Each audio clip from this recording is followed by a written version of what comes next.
उद्विग्न था, बड़ा दुखी था। अच्छा, बच्चे जब दुखी होते हैं तो कहां जाते हैं?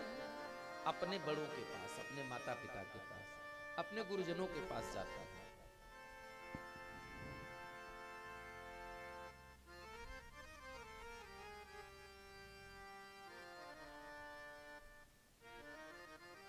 अर्जुन लौट करके जब आए तो युधिष्ठिर ने पूछा कि भैया क्या हुआ, क्यों आप इतने उदास हैं? अर्जुन कहते हैं, वंचितो अहम महाराज हरिणा बंधुरूपिणा ये न मे अपहृतम तेजो देव विस्मापनम महत।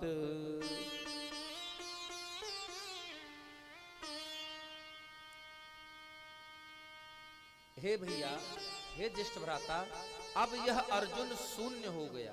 बोले क्यों?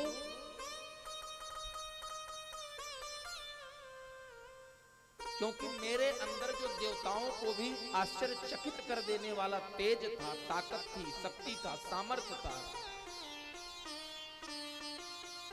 उन्होंने मुझसे छीन लिया, हर लिया। बोले किसने हर लिया? कौन है ऐसा? बोले समय समय सुंदर सबे समय बड़ो बलवान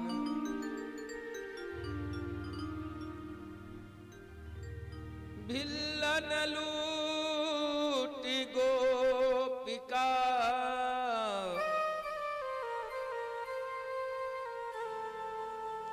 वही अर्जुन वही बाण। बोले भैया मैं वही अर्जुन हूं, ये गांडीव भी वही है, ये मेरे पीठ पर बधा कंधे पर टंगा मेरा तुनीर भी वही है, इसमें रहने वाले बाण भी वही हैं। लेकिन आज इस अर्जुन से भगवान ने द्वारिका से कुछ गोपियों को मेरे साथ भेजा था, जिनको कुछ भीलों ने लूट लिया, मतलब छीन लिया। और ये अर्जुन उन भिल्लों से पराजित होकर चला आया जो अर्जुन से देवता भयभीत रहते थे। ये वही अर्जुन है। बोले क्यों, ऐसा क्या हो गया? बोले भगवान हम लोगों को छोड़ दिए। तो युधिष्ठिर ने समझा कि भगवान द्वारिका चले गए हैं, क्योंकि अर्जुन और भगवान श्री कृष्ण में बड़ा प्रेम था, बड़ा स्नेह था, बड़ी निकटता था, इसलिए अर्जुन दुखी है। बोले अर्जुन दुखी मत हो, अरे द्वारिकापुरी है, जब चाहना तब जाके मिलाना, या जब इच्छा होगी तो भगवान को यहीं बुला ले। अर्जुन रोने लगे। बोले कि भैया भगवान हमें हस्तिनापुर से द्वारिका नहीं गए, भगवान इस धराधाम से गोलोक को चले गए। अच्छा, यही बात सुनकर के अर्जुन युधिष्ठिर बड़ा दुखी हो गए।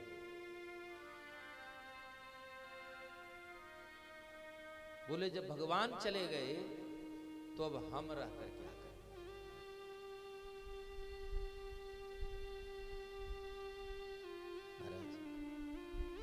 दुखी मन से चले आए अपने पिता तात ज्येष्ठ पिता धृतराष्ट्र के महल में, और वहां आए तो वहां वो भी उनको नहीं मिले। काका विदुर मिले। विदुर से पूछा कहां गए तात, कहां गई बड़ी माता? तो बोले वो लोग अपने शरीर का त्याग करने के लिए, अपना परलोक सुधारने के लिए हिमालय की तलछटी उत्तरी भूभाग में जाकर के तपस्यारत है, और वहीं पर अपने शरीर को त्याग देंगे। बोले आपको अगर उनसे मिलना है तो वहीं जाना पड़ेगा। युधिष्ठिर बहुत दुखी हुए।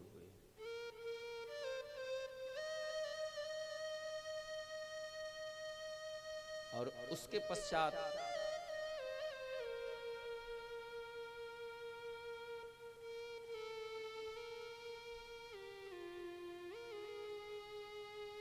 लौट करके अपने महल में आते हैं और अपने महाराज युधिष्ठिर ने अपने पौत्र परीक्षित को हस्तिनापुर का राजा बना दिया।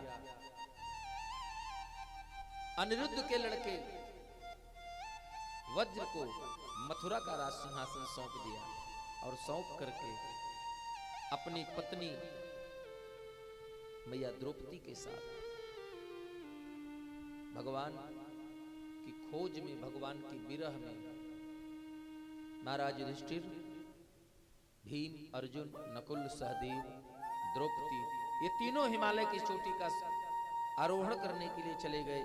परमात्मा का चिंतन करते हुए अपने शरीर का त्याग करने चले गए और एक एक करके भाई पीछे ही विलय होते गए, परमात्मा में मिलते गए।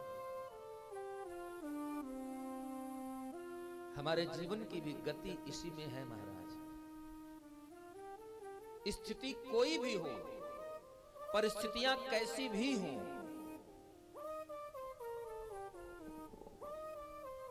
देखिए मैंने कहीं पढ़ा नहीं, लेकिन हमारे गुरु जी की एक बात हमको हमेशा याद रहती है कि बेटा हम परिस्थितियों के गुलाम नहीं होते, परिस्थितियां हम पर हावी नहीं हो सकती। क्यों?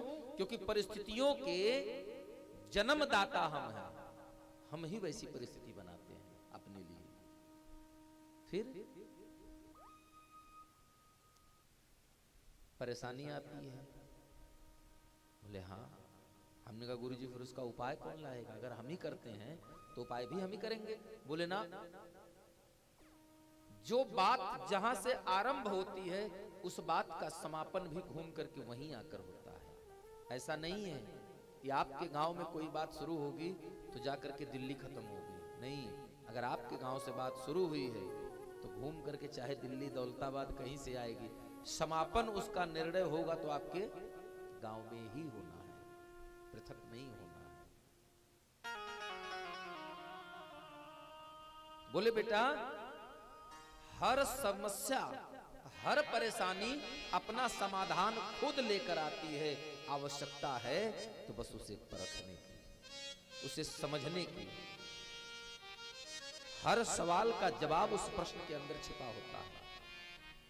जरूरत क्या है? हमें उस प्रश्न को समझना है, वो कह क्या रहा है। तो जब कुछ समझ में ना आए तो हमको क्या बोलना चाहिए, क्या करना चाहिए? रोम रोम हनुमत का बोले श्री राम जय जय राम। रोम रोम हनुमत का बोले श्री राम जय जय राम। रोम रोम हनुमत का बोले श्री राम जय जय राम। रोम रोम हनुमत का बोले श्री राम जय राम।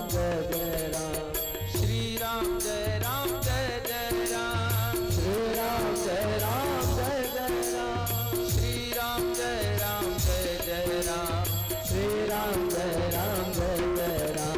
रोम रोम हनुमत का बोले श्री राम जय राम। रोम रोम हनुमत का बोले श्री राम जय राम।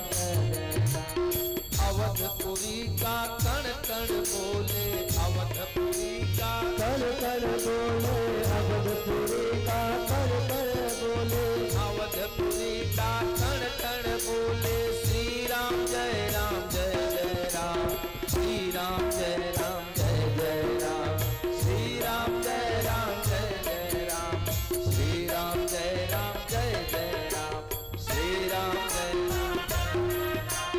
श्री राम जय राम। श्री राम जय राम। श्री राम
और बड़े भाग्य से ये मनुष्य तन मिला है, बड़े भाग्य से ये मनुष्य तन मिला है।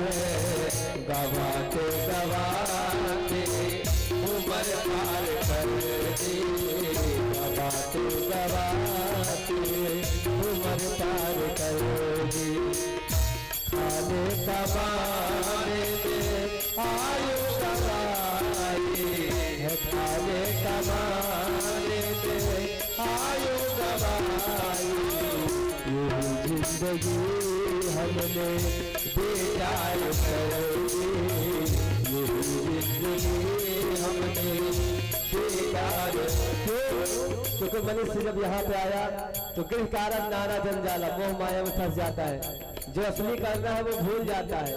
फिर अंत में यही होता है, राम नाम सत्य है। ये इसलिए बोला जाता है कि अब तो तुम सब सुधर जाओ, नहीं तो अंत में यही हाल सबका है। इसलिए श्री राम जय जय राम, श्री राम। आइए भाव से, श्री राम जय जय राम। हाँ अभी जो भी बचा है, अभी जावत जो भी बचा है, अभी जावत जो भी बचा है, अभी जावत जो भी बचा है। अरे काल मुख से न कोई बचा है, अरे काल मुख से न कोई बचा है। जरा सोच के साथ ले जाएगा क्या, जरा सोच के साथ ले जाएगा क्या। यही जिंदगी हमने भार कर दी, यही जिंदगी हमने भार कर दी। खाने कमाने में आयु गवाई, खाने कमाने में है आयु गवाई। यही जिंदगी हमने बेकार कर दी, यही जिंदगी हमने बेकार कर दी।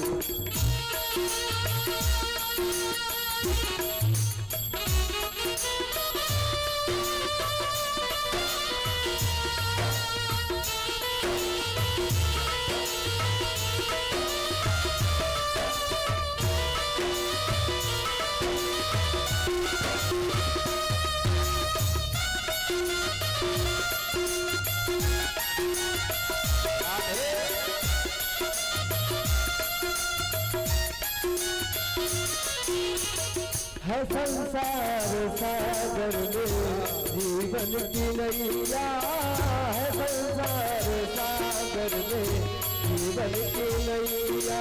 देखिए भव सागर चह पार जो पावा, ये भव सागर है, समुद्र है। गहरी नदियां नाव पुरानी, बहुत पुरानी है, 80 साल की नाव हो गई है। इसको पार ले जाना बड़ा कठिन है महाराज, सड़ गल गई है। तो बोले पार कहां होगी? सदगुरु बचन वैद्य विश्वासा, जब सदगुरु की बात मानेंगे तब इसका कल्याण है संसार सागर में जीवन की नैया, है संसार सागर में जीवन की नैया। पतवार सत्कर्म सतगुरु के भैया, है पतवार सत्कर्म सतगुरु के भैया।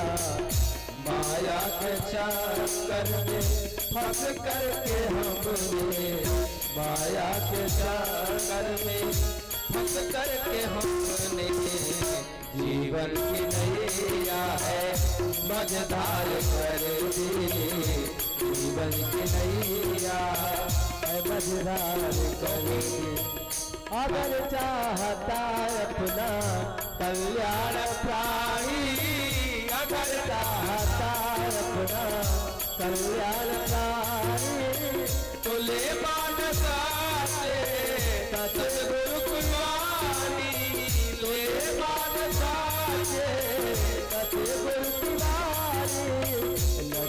अपना जीवन सत्कर्म में अब लगे अपना जीवन सत्कर्म में अब। दोनों हाथ उठा के भाव से साली की सेवा करते लगे अपना जीवन सत्कर्म में अब। अभी तक तो यहाँ उम्र बेकार कर दी, अभी तक तो यहाँ उम्र बेकार। कैसे खाने कमाने में ये आयु गमाए, खाने कमाने में आयु गवाए, यूं ही जिंदगी हमने बेकार कर दी, यूं ही जिंदगी हमने बेकार। अगर बेकार नहीं करना है और उस पार जाना है तो पतवार दीजिए कुशल माझी के हाथ में, सदगुरु के हाथ में, और आप राम नाम पर लेकर बैठ जाइए। कैसे? सीताराम सीताराम सीताराम सीताराम सीताराम सीताराम सीताराम राधे श्याम राधे श्याम राधे श्याम राधे श्याम राधे श्याम राधे श्याम राधे श्याम सीताराम राम राम राधे श्याम श्याम श्याम सीताराम राम राम राधे श्याम श्याम सीताराम राधे राधे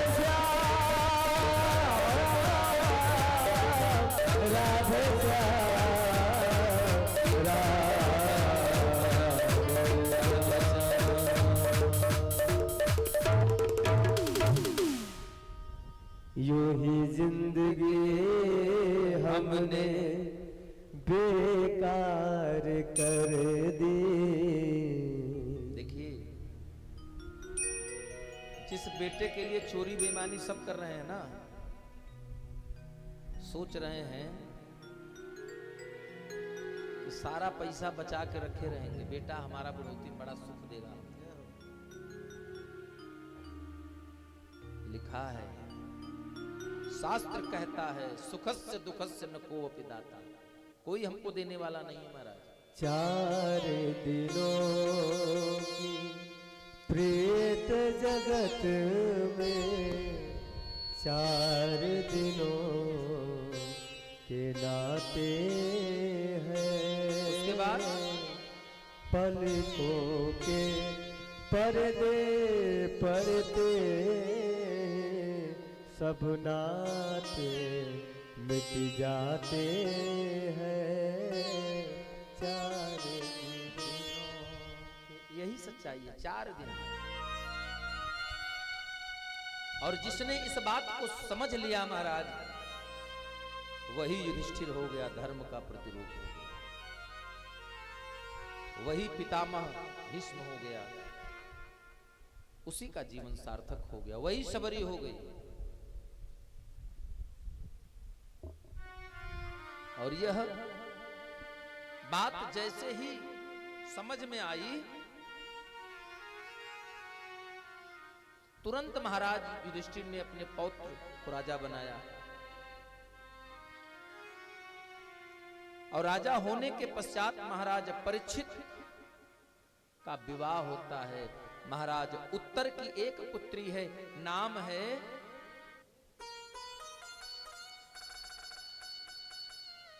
इरावती। इरावती से विवाह किया और इरावती और महाराज परीक्षित के दाम्पत्य जीवन में 4 संतति हुई, जिसमें ज्येष्ठ पुत्र थे महाराज जनमेजय, जिन्होंने सर्पेष्ठ यज्ञ किया था, सर्प यज्ञ करवाया था। चले गए। यही राजा परीक्षित दिग्भ्रमण पे निकले। तो आपको भी पीछे हमने बता रहे थे कथा में कि परीक्षित जी घूमते घूमते जंगल के रास्ते आ रहे थे, तो एक बड़ी विचित्र घटना घटी। क्या घटी?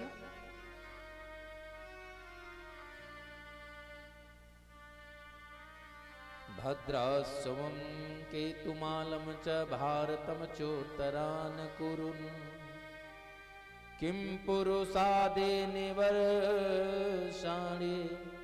विजिज गृहे बलिम।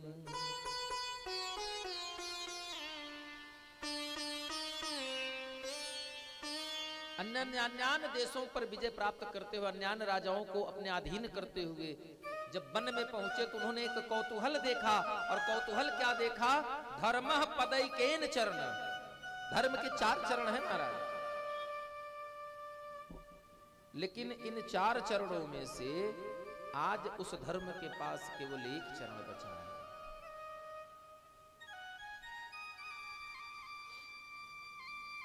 कौन कौन से 4 चरण थे? तप, शौच, दया और सत्य, ये 4 चरण थे।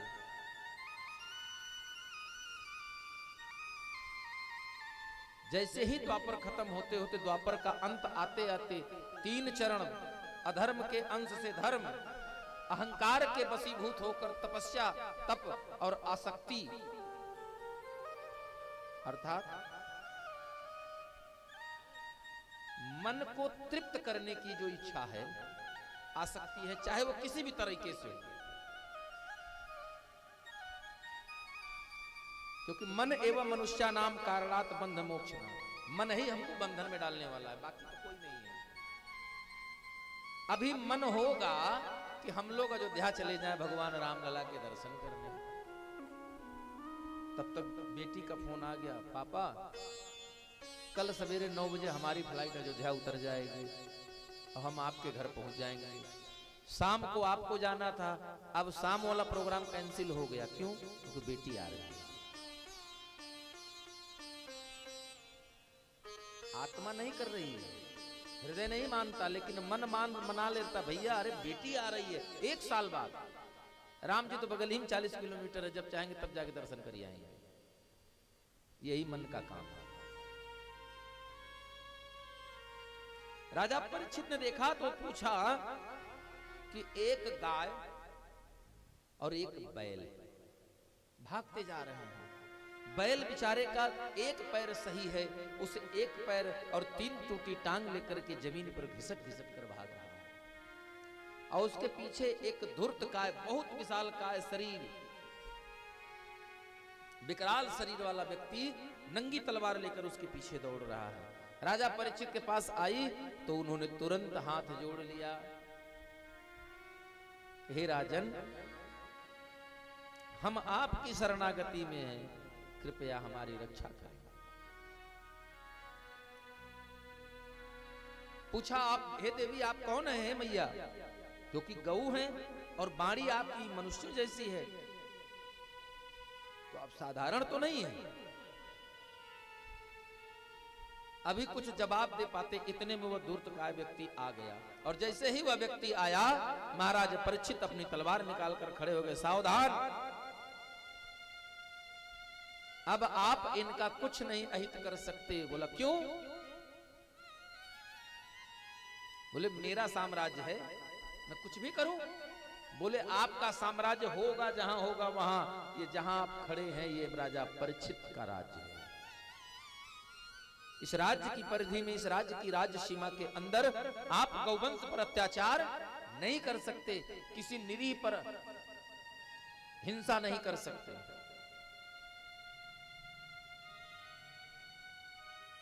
गौ मैया ने जवाब देना शुरू किया, ये कलयुग है, और जब से भगवान श्री कृष्ण इस धराधाम को छोड़ करके गए हैं, तब से एक एक करके अधर्म की संगति से धर्म, असौच से शौच, अपवित्रता आ गई, अहंकार से तपस्या का फल खत्म हो गया, सत्य बचा है। और ये दुष्ट व्यक्ति कलिकाल है, कलयुग है, जो इस पैर को भी तोड़ करके धर्म को बिल्कुल ध्वस्त कर देना चाहता है। महाराज परीक्षित ने कहा, धर्म को ध्वस्त करेगा? अरे मैं इसे नष्ट कर दूंगा। मारने दौड़े। क्यों जानते हैं? क्योंकि नीति कहती है, शरणागत कहूं जे तजहि, निज अनहित अनुमान, ते नर पावर पाप सम, नहीं बिलोकत हाने। जो शरण में आए हुए का परित्याग कर दे उसे कहते हैं ते नर पावर पाप सम। वो मानो तो है लेकिन उसका शरीर कैसा है, मानो स्वयं पाप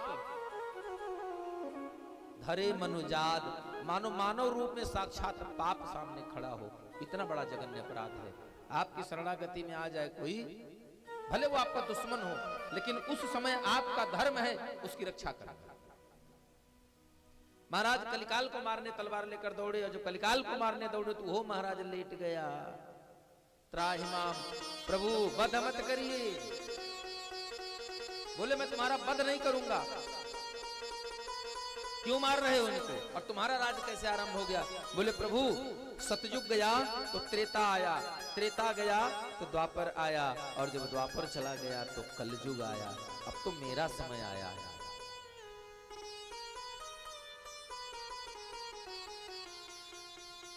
बोले मैं तुम्हें जीवन दान इस शर्त पर दूंगा कि तुम मुझे वचन दो कि तुम इन पर अत्याचार नहीं करोगे। कलयुग ने कहा ठीक है, हम वचन देते हैं कि इन पर अत्याचार नहीं करेंगे।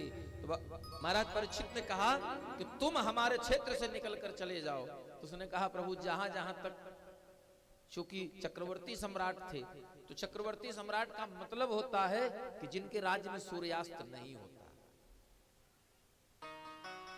वो चक्रवर्ती। अभी रात है तो कहीं दिन होगा ना, तो जब वहां दिन होगा तो यहां रात हो जाएगी। अर्थात इस जगह से उस जगह तक एक ही आदमी का राज्य होगा तो वो चक्रवर्ती सम्राट, जहां उसके राज्य में कभी सूर्यास्त होता ही नहीं। एक जगह होगा तो दूसरी जगह होगा रहेगा। बोले ठीक है महाराज, हम छोड़कर चले जाएंगे, लेकिन कोई तो स्थान हमको दीजिए, हम जाएं कहां? जाऊं कहां तज चरण तिहारे, हम कहां चले जाएं महाराज? तो महाराज परीक्षित ने 4 स्थान दिए थे कलयुग को।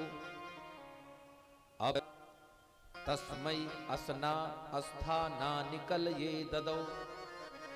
उसकी यह बात सुन करके कलिकाल के कलयुग के बारंबार आग्रह करने से, चरण बंधन करने से महाराज परीक्षित ने उसे 4 स्थान रहने के लिए दिया। पहला स्थान द्यूतम, जहां जुआ खेला जाता है। अगर जो खेलते होंगे तो कल से बंद कर दीजिए। हालांकि कोई समय नहीं रहा, अब तो हर व्यक्ति आज के जमाने में पढ़ने लिखने में व्यस्त हो गया।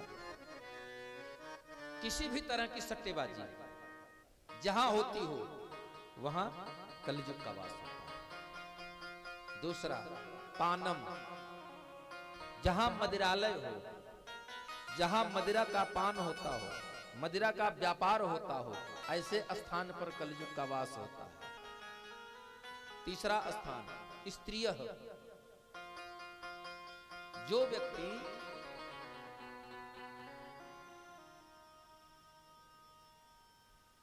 पर स्त्री गमन करता हो, जहां वैश्यालय हो, ऐसी जगहों पर कलयुग का वास होता है। और चौथा हिंसा, जहां मारकाट होती है। ये 4 स्थान दिए। कौन कौन? अभी 4 स्थान। पहला झूठ, जो व्यक्ति झूठ बोलता होगा उस पर कलयुग का प्रभाव निश्चित पड़ेगा। अब पड़ेगा नहीं है, इसलिए वो झूठ बोल रहा है। पहला झूठा व्यक्ति। दूसरा शराब का मतलब अभिमान। एक आदमी, वो एक राजा साहब थे, अपनी हाथी पर बैठकर कहीं जा रहे हैं, और आगे एक 150 ग्राम का व्यक्ति, मतलब खूब खाते पीते घर का एकदम पहलवान टाइप का आदमी, कि जोर से अगर 2-3 फर्राटा लगा दीजिए तो उड़कर चला जाए। तो पी लग गई थी 100 ग्राम उसको। शाम का टाइम, अब बिल्कुल पूरी सड़क पे अकेले चल रहा था, मतलब इस पटरी से इस पटरी तक बाकी कोई जा नहीं सकता। तो राजा साहब की सवारी पीछे पीछे आ रही थी। तो जो हाथी का चालक था पिलवान, उसने चिल्लाकर कहा कि भैया हट जाइए, नहीं सुना। तो सिपाही दौड़कर आए और बोले भाई सुनो, हट जाओ, फला देश के राजा की सवारी आ रही, हाथी पे बैठे हुए हैं, अगर कहीं चपेट में आ गए तो एक तो वैसो खाते पीते घर के हो, हाँ फिर बराबर हो जाओगे, खोजना पड़ेगा कहाँ गए। तो जो हाँ थोड़ा सा उसने कहा कहाँ के राजा, राजा से कहो पीछे पीछे आवे, और ज्यादा जल्दी हो तो कीमत बतावे, हाथी मैं राजा के खरीद लूंगा, राजा सहित हाथिया खरीद लूंगा। राजा को हाथी समेत खरीद लूंगा। ये कौन कह रहा है जिसके पैर में चप्पल नहीं है, लेकिन अंदर क्या पूछना है, उसके बाद भी कोई राजा होता है ना। वो तो अच्छा है कि बेचारा स्वर्ग तक जा नहीं सकते, यहां से वहां तक, नहीं वहां पहुंच के इंद्र उसको कहें हटिए, ये हमारी गद्दी है। ये अहंकार का प्रतीक है। और जरा कभी कोई खूब नशे में मिले, आप उसे कोई बात समझा लीजिए, पूरी रात बैठा के समझाएंगे, जब तक नशे में होगा तब तक आपकी तो नहीं समझ सकता, वो अपनी ही समझाएगा आपको। एक पंडित जी थे, पंडित जी बेचारे कहीं जजमानी से आ रहे थे, पूस का महीना, रात के 10 बज रहे थे, जब ठंडी से कांप रहे थे, हाड़ कांप रहा था पंडित जी का। पंडित जी के शरीर पर बेचारे की एक धोती और ऊपर एक झिल्लड़ से कुर्ता। अब ठंडी से बेचारे बिल्कुल कांप रहे हैं, गुड़ गुड़ गुड़ गुड़ गुड़, लेकिन जो सीधा मिला होगा 100-200 ग्राम, बेचारे बगल में पोटली दबाए भागते अपने घर को जा रहे हैं। तो उस गांव के जमींदार का लड़का नाली में गिरा पड़ा मिला, क्योंकि उसने भी थोड़ी सी दवाई ले ली थी। नाली में गिरा पड़ा मिला तो पंडित जी ने सोचा ये जमींदार का बेटा है, अगर ये हमको देख लेगा तो कल अपने पिता से कहेगा तो जमींदार साहब हमसे यही कहेंगे, बताइए मेरा लड़का नाली में गिरा था पंडित जी और आपने उसको उठाया नहीं,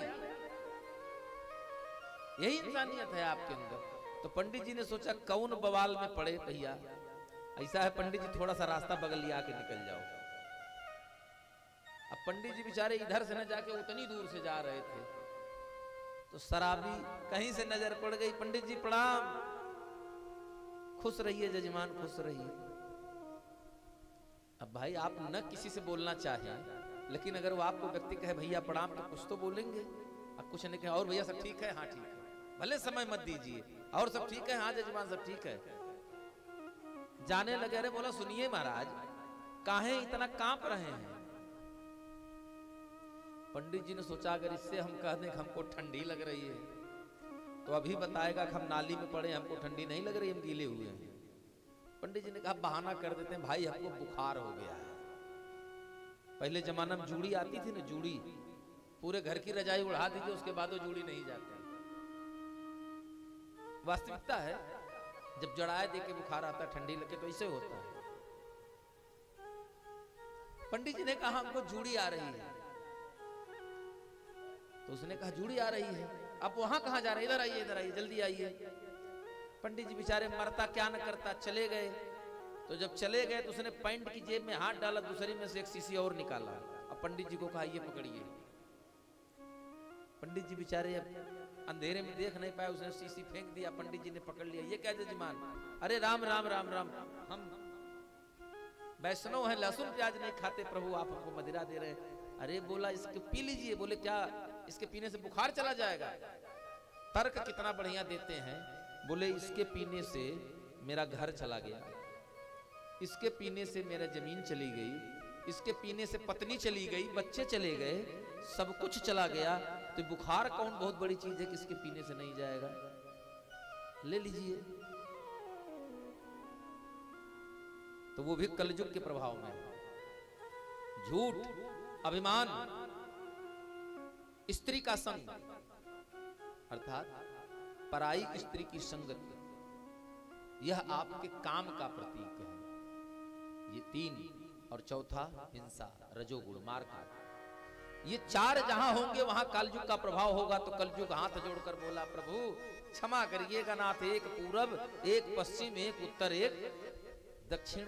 अब मान लीजिए आने जाने में थक आ जाए, कहीं कभी तबीयत खराब हो जाए बीच रास्ते में, तो कहीं ऐसी भी जगह दीजिए जहां हम थोड़ी देर विश्राम तो कर सकें। इनमें तो कोई ऐसी जगह नहीं जहां विश्राम करने लायक हो। बस यही चूक गए महाराज परीक्षित। उन्होंने कह दिया कि ठीक है जाओ, 5वां स्थान दिया तुमको सोने में। क्यों? क्योंकि तुमने सोने के लिए स्थान मांगा, विश्राम करने के लिए, तो तुमको सोने में स्थान दे रहा हूं। अब आप जान लीजिए जी, जो सोना है, सोना में कलयुग रहता है। ठीक है मैया, सोनवा में कलयुग है। कल छोड़ के परसों भगवान का विवाह होगा, तो जितना सोना होगा तो 2 दिन बाद लाके सब इनको दे जाइएगा कि अपना सोना ले जाइए, कलयुग वाला हमको नहीं चाहिए। ठीक ना? कल छोड़ के परसों छोड़ के 2 दिन बाद तीसरे दिन सारा सोना ले आइएगा घर का, अब भगवान को दे दीजिएगा कि अपना कलयुग वाला ले जाइए। बोलिए राधे राधे। मोहन नैना आपके नौका के आधार, जो जनैन में बस गए वो हो गए भव से पार। बोले राधा रमण भगवान की, बोले राधा वल्लभ लाल सरकार की, जोरदार बोलिए बोले राधा वल्लभ लाल सरकार की। और प्रेम से गाइए। तेरा सुंदर रूप सलूना हाथियन में जादू टोना, प्यारे राधा वल्लभ लाल तिहारी, चरण की बलिहार। प्यारे राधा वल्लभ लाल तिहारी, चरण की बलिहार। तेरा सुंदर रूप सलूना अखियन में जादू टोना, तेरा सुंदर रूप सलूना हो अखियन में जादू टोना। प्यारे राधा वल्लभ लाल तिहारी, चरण की बलिहारी। प्यारे राधा वल्लभ लाल तिहारी, चरण की बलिहारी।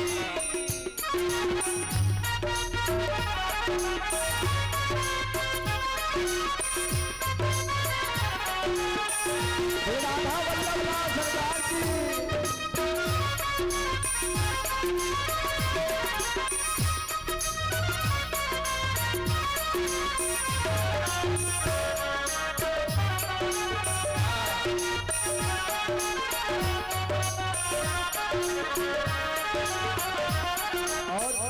अधूरो पर मुस्कान भरी, नैनों में मस्ती छाई। प्यारे अधूरो पर मुस्कान भरी, नैनों में मस्ती छाई। हो सुंदरता के सागर हो तुम, चांद तेरी परछाई।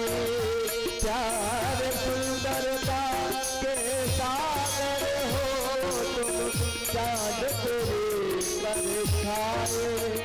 तुम हो खुशियों भरा खजाना, तुम हो खुशियों भरा खजाना।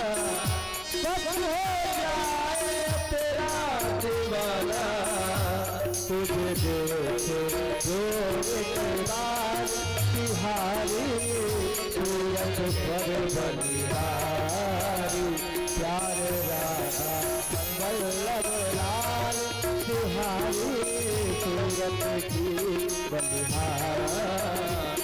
तेरा सुंदर रूप सलूना अखियन में जादू टोना, तू है जादू गर सरकार तिहारी, चरण की बलिहारी। प्यारे राधा वल्लभ लाल तिहारी, चरण की बलिहारी।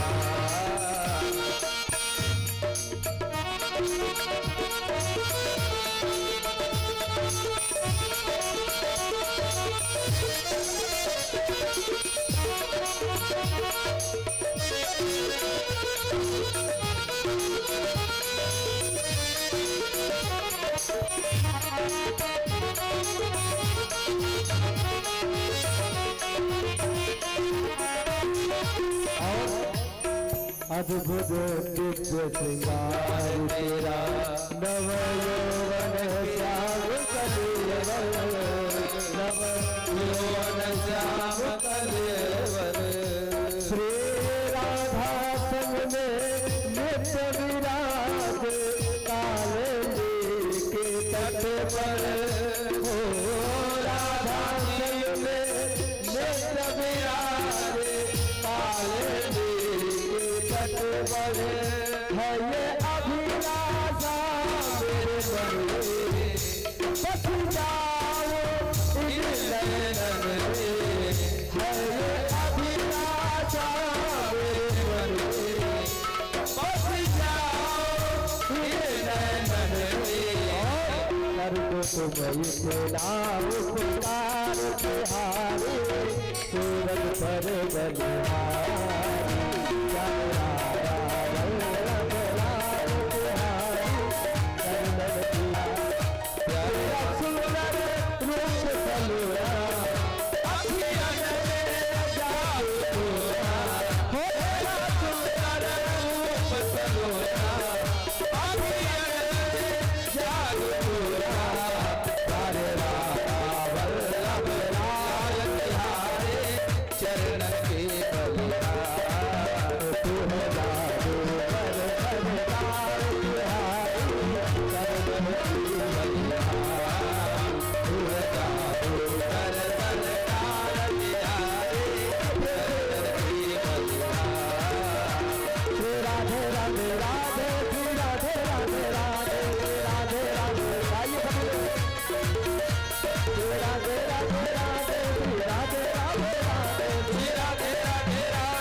डाल डाल और पात पात पे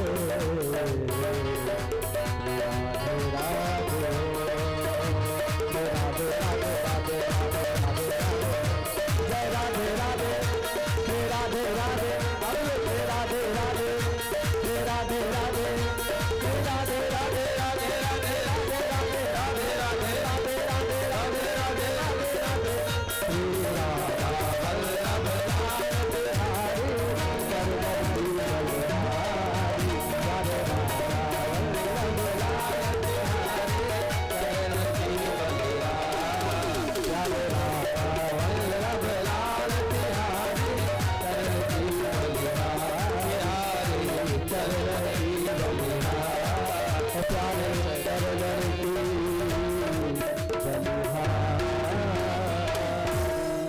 बोले राधा वल्लभ लाल सरकार की, बोले राधा रमण भगवान की। जीवन में यही महत्वपूर्ण है। इन चार से बचने के लिए कलयुग ने स्थान मांगा और भगवान महाराज परीक्षित ने सोने में दे दिया, और तुरंत कलयुगवा जाके उसे सोनवा में बैठ गया महाराज। कौन सा सोना, वो कौन सा सोना है? जो सोना, डरिएगा मत मैया, हमको सोना नहीं चाहिए आपसे, आप लोग भी मत डरिएगा, किसी से सोना नहीं चाहिए। हाँ, हमको सोना चाहिए कौन सा? जो रात में बिस्तर लगाकर सो जाते हैं, वो कम कर लीजिए। ये सोना खूब रखिए, हमारे पास भी एक है। हाँ, आप लोग खूब रखिए, भगवान करे और ज्यादा हो जाए। वो ये वाला सोना चाहिए।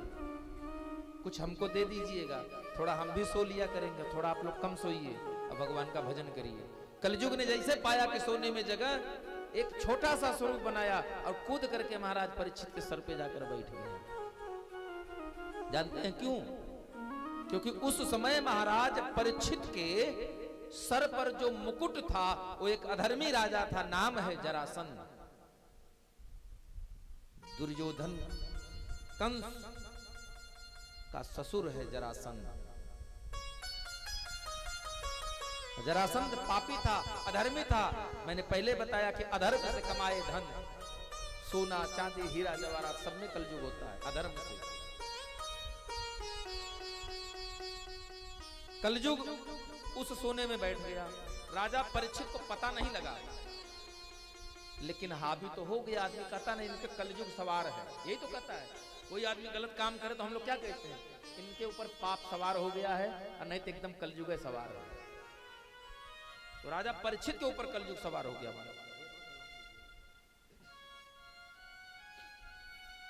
राजा परीक्षित वहां से आगे बढ़े, इनको प्यास लगी, और जब राजा परीक्षित को प्यास लगी तो समीक मुनि के आश्रम में जाकर जल मांगा, और जब जल नहीं मिला तो कलयुग का प्रभाव था, इसलिए बड़ा क्रोध आया। और जब क्रोध आया तो उन्होंने क्या किया, मार्ग में एक मरा हुआ सर्प पड़ा था, उस मरे हुए सर्प को महाराज परीक्षित ने तीर से उठाया और ले जाकर के महाराज समीक मुनि के गले में लपेट दिया। है इतना दुस्साहस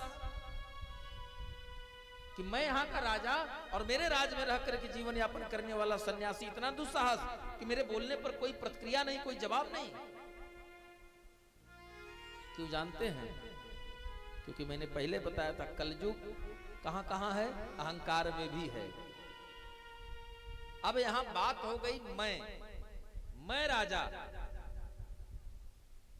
यह बात सूचना पहुंची कहां, अपने मित्रों के सहित जल में स्नान कर रहे थे। कौन? श्रृंगी ऋषि। और जब श्रृंगी ऋषि के कानों तक बात पहुंची तो श्रृंगी ऋषि ने कुछ नहीं सोचा, क्योंकि उसमें श्रृंगी ऋषि मित्र मंडली के साथ थी। उन्होंने तुरंत वही गंगा का जल उठाया और जल उठाकर यमुना के जल से तुरंत श्राप दे दिया कि जिस किसी ने ऐसा दुस्साहस किया है, इति लंघित मर्यादम तक्षकः सप्तमे हनि, जिसने मर्यादा का उल्लंघन किया, जिसने मेरे पिता का अपमान किया, एक संत का अपमान किया, उस व्यक्ति का आज के ठीक 7वें दिन सप्तमे हनि, 7वें दिन मर जाएगा। कैसे मरेगा? बोले तक्षकः। हनि माने मार देगा। कौन? छक। तो तक्षक नाग के काटने से आज के 7वें दिन उसकी मृत्यु हो जाएगी। और जब राजा परीक्षित वहां से छूटे और अपने घर आए, आगे बढ़े, अपने घर पहुंचे, और जब महल में पहुंचे तो विश्राम करने के लिए अपना मुकुट उतारा। जैसे मुकुट उतारा वैसे कलयुग का प्रभाव हट गया। और कलयुग का प्रभाव हटा तो महाराज परीक्षित बड़ा अब पश्चाताप करने लगे, क्योंकि वो जानते हैं अवश्यमेव भुक्तव्यम कृतम कर्म शुभाशुभम न भुगते क्षेयते कर्म जन्म कोटि सतैरपि। अवश्यमेव भुक्तव्यम, राजा परीक्षित जानते हैं कि कर्म का फल हमें निश्चित भोगना पड़ेगा। अच्छा, कुछ लोग कभी कभी बड़ा सुंदर प्रश्न करते हैं, महाराज फलाने तो बड़ा जो 1 नंबर का बेईमान है, अपने भाई का इतना हिस्सा बेईमानी कर लिए, पंडित जी के खेत में 4 इतना बढ़कर जोत लिए, फिर भी देखिए 3-3 गाड़ी खड़ी है घर पे, 3 मंजिल घर बन गया, इतना मोटा मोटा चैन पहनकर घूम रहे हैं, बड़ा पैसा है महाराज, कहां कर्म का फल मिल रहा है? कर्म का फल ऐसे नहीं मिलता। एक मंदिर है भगवान शंकर का,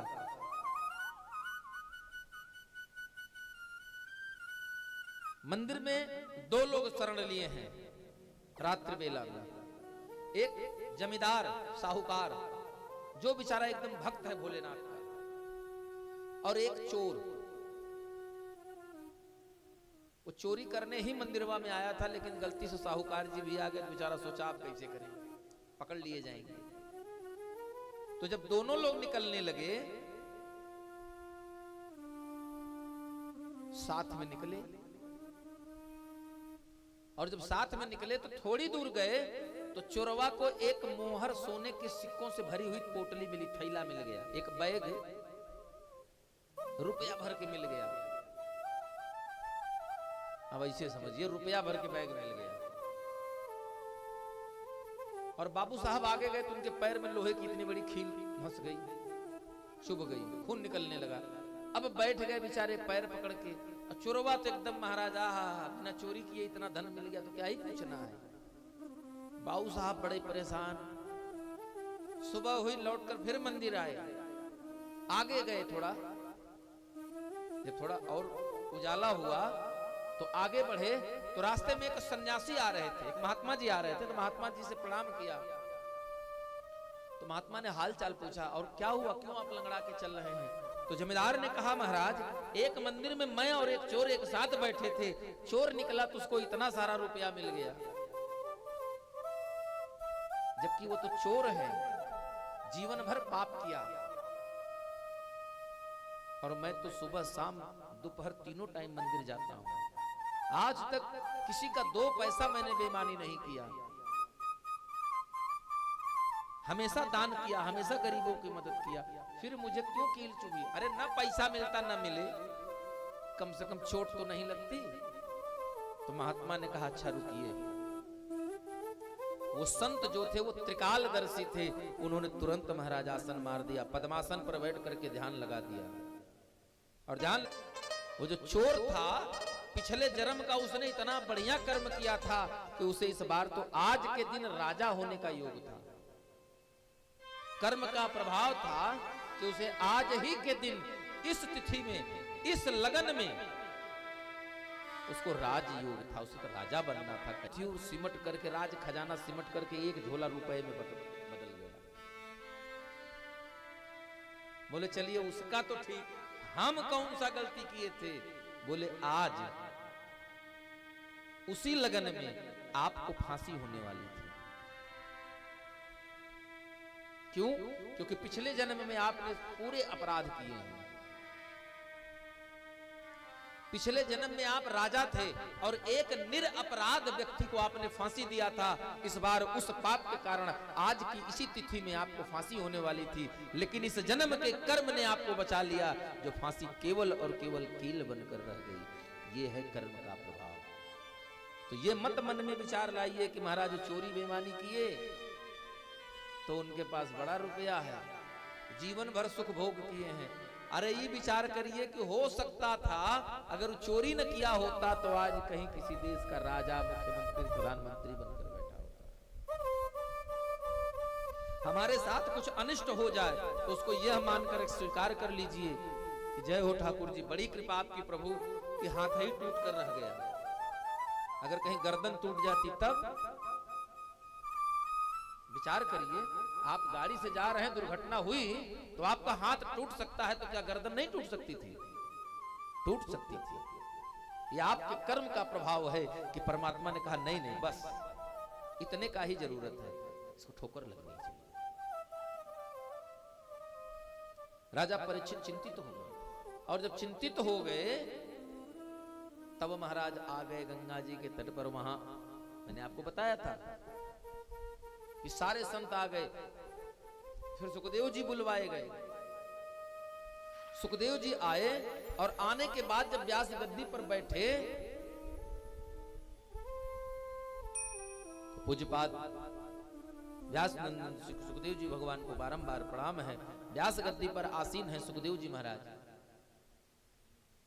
और परीक्षित उनका पूजन, चंदन, वंदन, अभिनंदन करने के पश्चात देना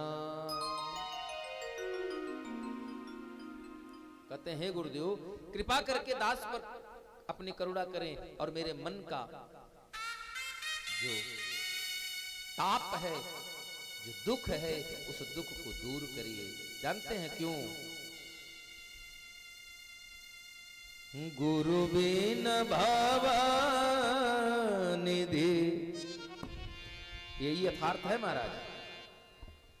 गुरु बिन भावा निधि तरहि न कोई, गुरु बिन भावा निधि तरहि न कोई। चाहे जो विरति शंकर सम होई, जो विरति शंकर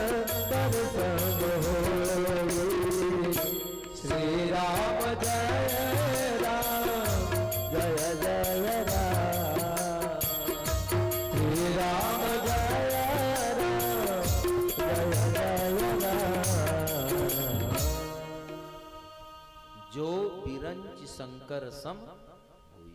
किसी का कल्याण नहीं है महाराज। एक देवता का नाम बताइए जिसके पास गुरु ना हो। एक देवता,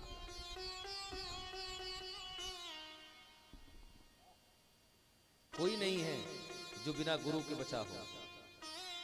इसीलिए हमारे जीवन का कल्याण मैया उसी दिन होगा हम रोज लाख पूजा करें, रोज तुलसी मैया को जल पिलाएं, एकदम हरी भरी कर दें।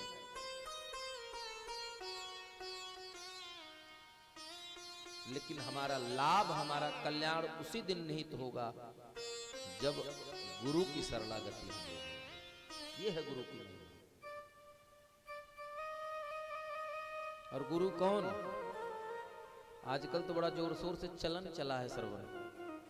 ऐसे बड़ा सा टेंट लगा दिए, 1.5 लाख लोग बैठे हैं,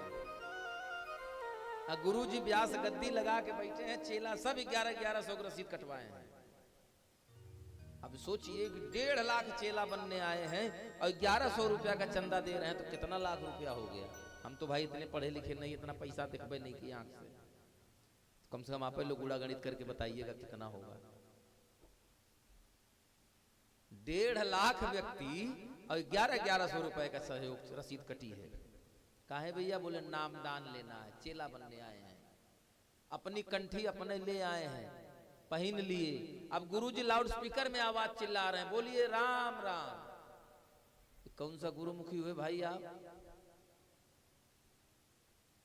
गुरुमुखी का मतलब समझते हैं? गुरुमुखी क्या होती है? जो गुरु की होठ से बाहर निकले और चेला महाराज के कान से अंदर हो जाए, न तीसरा कोई सुने और न तीसरा कोई जाने। और इस व्यास पीठ से मेरा कोई सामर्थ्य नहीं है, लेकिन मैं अपने सदगुरुदेव के बल पर इस बात का आपको विश्वास दिला सकता हूं। आप गुरु मंत्र ले लीजिए, गुरु मंत्र लेने के बाद केवल और केवल गुरु के मंत्रों का जाप प्रारंभ कर दीजिए, आपको किसी भी देवी देवता की पूजा उपासना करने की जरूरत नहीं पड़ेगी। वो सामर्थ्य है गुरु मंत्र में। आपका राहु खराब, आपका मंगल खराब, आपका शनि खराब, आपका शुक्र खराब, 7 के 7 ग्रह खराब, 9 ग्रह खराब, सब चौपट है, कहीं जाने की जरूरत नहीं है। कहां जाए महाराज? गुरु के पास चले जाइए। गुरु के पास जाने का मतलब, गुरु के पास जाने का मतलब है जो गुरु मंत्र आपको मिला, उस मंत्र को प्रेम से, भाव से, भगवान को साक्षी मानकर, गुरुदेव के चरणों को साक्षी मान करके आप उस मंत्र का जप प्रारंभ कर दीजिए। और जितना अधिक से अधिक हो सके आपका कल्याण निश्चित है, कोई कुछ बिगाड़ नहीं पाएगा। परीक्षित का कल्याण हुआ, 7 दिन में मरने वाला व्यक्ति अपने जीवन का कल्याण करके लेकर चला गया महाराज। और हम कहते हैं महाराज बुढ़ौती आ गई, कुछ हो ही नहीं पा रहा। कब हो गया? जब सदगुरुदेव के रूप में स्वयं सुखदेव भगवान आ गए। और सुखदेव भगवान आए, व्यास आसन पर बैठे, और बैठते ही महाराज परीक्षित ने पहला प्रश्न किया, को अतिभार सामर्थ्यवाना किम दूरम व्यवसायिन।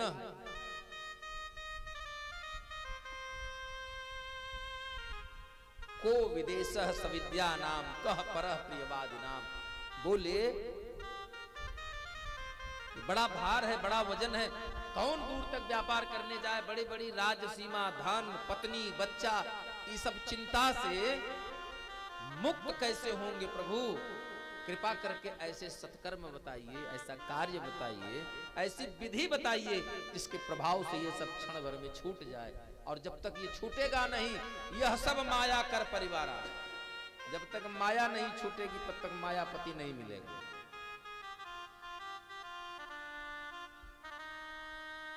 प्रश्न क्या किया? 4 प्रश्न किए हैं। पहला प्रश्न,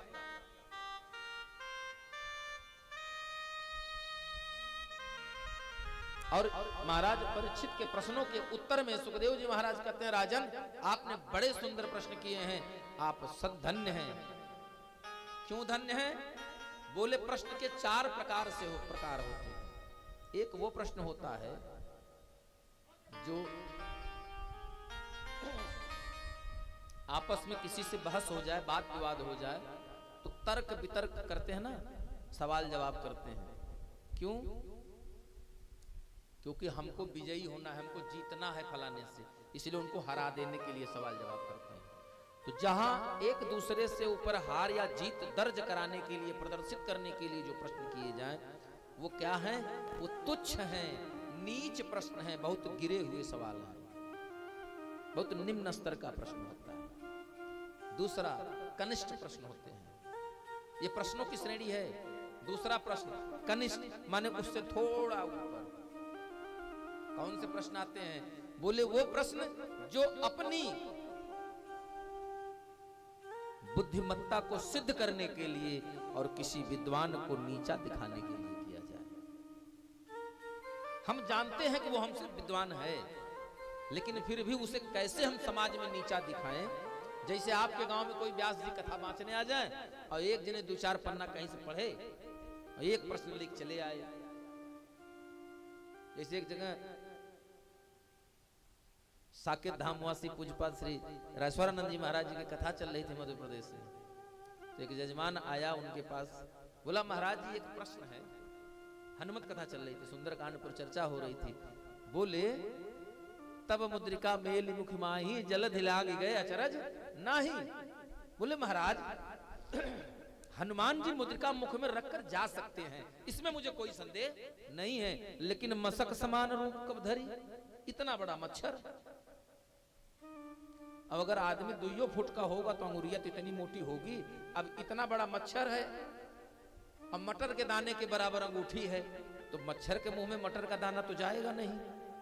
अब पहन के ले नहीं जा सकता, क्योंकि पूरे शरीर से नहीं, पूरे परिवार से निकलेगा तो उसमें से निकल जाएगा। तो ले कैसे गए? ये बात हमारे समझ में नहीं आ रही। पूज्य महाराज जी बड़ी देर तक उसको समझाते रहे, उसके समझ में नहीं आया। तो जो जजमान था, जो उस कथा का जो मुख्य आयोजक था, उसने कहा महाराज जी आप नहीं समझा पाइएगा, हमें क्षमा करिए।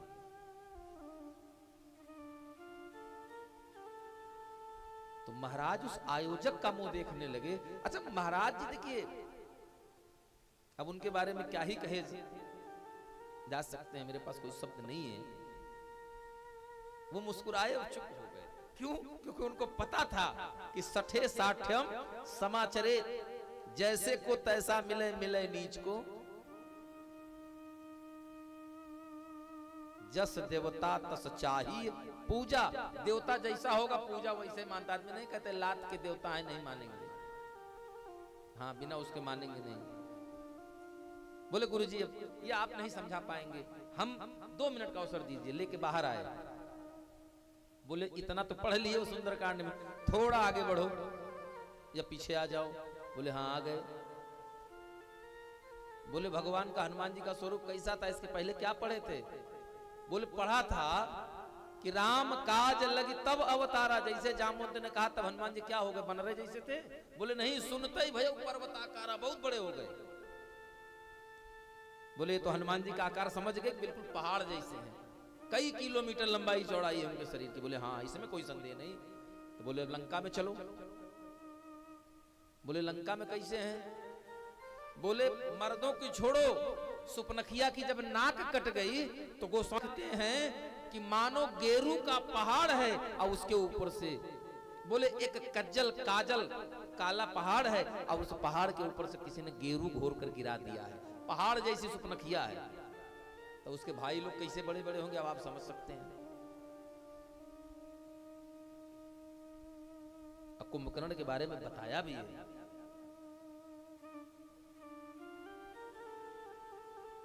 कि एकदम पहाड़ जैसी आकृति है। विभीषण कहता है राम से, प्रभु ये कौन आ रहा है? विभीषण कहता है, प्रभु ये पहाड़ की आकृति का आने वाला मेरा ज्येष्ठ भ्राता विभीषण कुंभकर्ण है, जो एक बार में कई भैंसा खा जाता है। महिष खाय कर मदिरा पाना। और जब बोल देता था कुंभकर्ण तो ऐसे लगता था कि आकाश से बिजली गिर पड़ी है।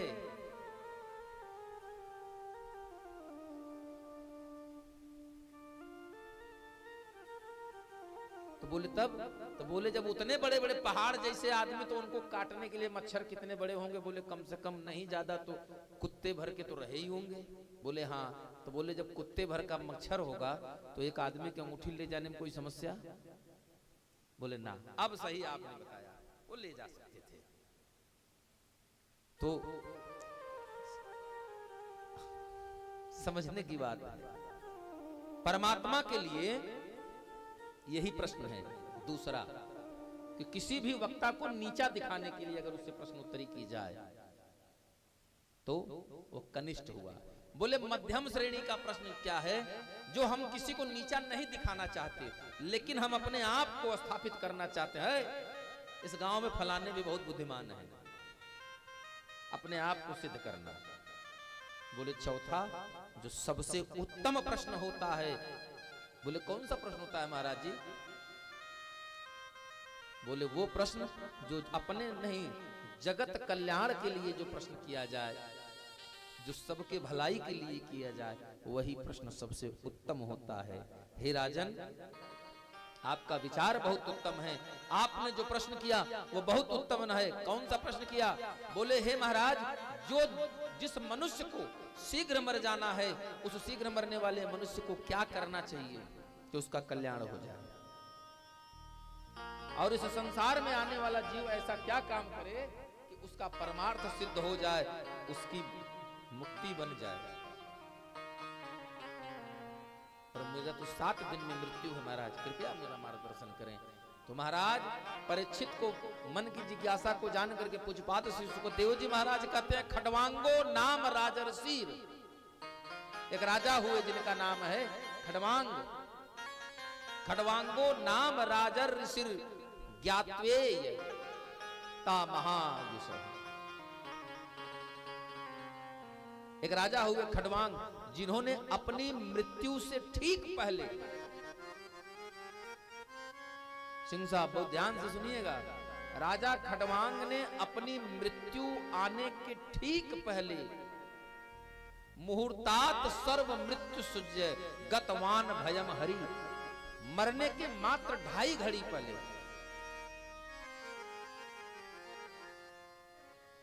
एक मुहूर्त यानी 2.5 घड़ी, 2.5 घड़ी के समय में उन्होंने संसार का त्याग कर दिया, अपना मन परमात्मा के चरणों में समर्पित कर दिया। परिणाम क्या निकला? गतवान भयम हरि, परमात्मा की शरण गति मिल गई, परमात्मा का लोक मिल गया। क्यों? क्योंकि मुकुंदम, मुकुंद कौन है? मुक्तिम ददाति इति मुकुंदम, जो मुक्ति प्रदान करे वही मुकुंद भगवान है। बोले बाल मुकुंद भगवान की। फिर बोले कि आपको तो भी 7 दिन का समय है, कोई बात नहीं, चलिए भगवान के रूप का वर्णन करते हैं और कहते हैं कि हे महाराज परीक्षित, आप जितासनो जित श्वासो जित संगो जितेंद्रिय स्थूले भगवतो रूपे मन संधार ये थिया। बोले अपने मन को पहले आप अपना आसन सिद्ध करिए। यहां जो लोग बैठे हैं बहुत कम ही लोग होंगे जो एकदम से बैठ जाएं तो वो बैठे रहे 4 घंटे, नहीं होंगे ना। तो सुखदेव जी कहते हैं कि राजन पहले अपना आसन सिद्ध करिए। एक बार पंक्ति लगा लिए, आसन मार लिए तो फिर लगा लिए, चाहे 2 घंटा हो चाहे 4 घंटा हो, तो पहला आसन सिद्धि करना है। जित आसनो, अपने आसन को जीत लो, सिद्ध कर लो। दूसरा जित श्वासो, अपनी सांस पर अपना कमांड कर लीजिए। जो श्वास हम लेते हैं ना, उस श्वास पर कमांड कर लीजिए। हम लोग लगभग मान के चलिए 27,000 के आसपास प्रतिदिन श्वास छोड़ते लेते हैं। आप चाहे हम चाहे बच्चा, कोई भी जीव एक दिन में लगभग 27,000 श्वास खर्च करता है, जिसमें रात्रि बेला में कह सकते हैं 12,500 से 13,000 श्वास रात्रि में खर्चा होती है और दिन में लगभग 15,000 के आसपास खर्चा होता है, क्योंकि दिन में हम जागते हैं, काम करते हैं, तो श्वास थोड़ा ज्यादा खर्च होती है। तो बोले क्या करना है? बोले जित श्वासों अपने श्वास पर अपनी कमांड कर लीजिए, और इतना करने के पश्चात जित संगो अपने अंग को जीत लीजिए। जैसे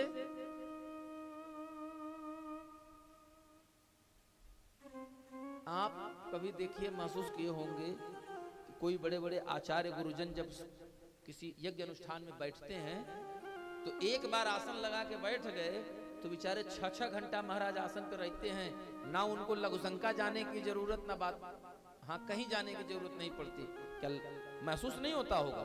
होता है, लेकिन उन्होंने अपने अंग पर भी अपना अधिकार कर रखा है। ठीक, इतना करने के पश्चात अब क्या करना है? जब इतना कर लिए परीक्षित, तो बोले राजन अब स्थूले भगवतो रूपे, इस स्थूल शरीर में बैठे उस सूक्ष्म शरीर के स्वरूप में भगवान जिनका कि विराट स्वरूप का दर्शन आपको करना है, उनके चरणों में अपने मन, बुद्धि और हृदय को लगाइए। मनसा वाचा कर्मणा हर प्रकार से परमात्मा से जुड़ जाइए। और वो भगवान कैसे हैं? पद पताल, भगवान का पैर कहां है? पाताल में है। भगवान का पैर पाताल लोक। पद पताल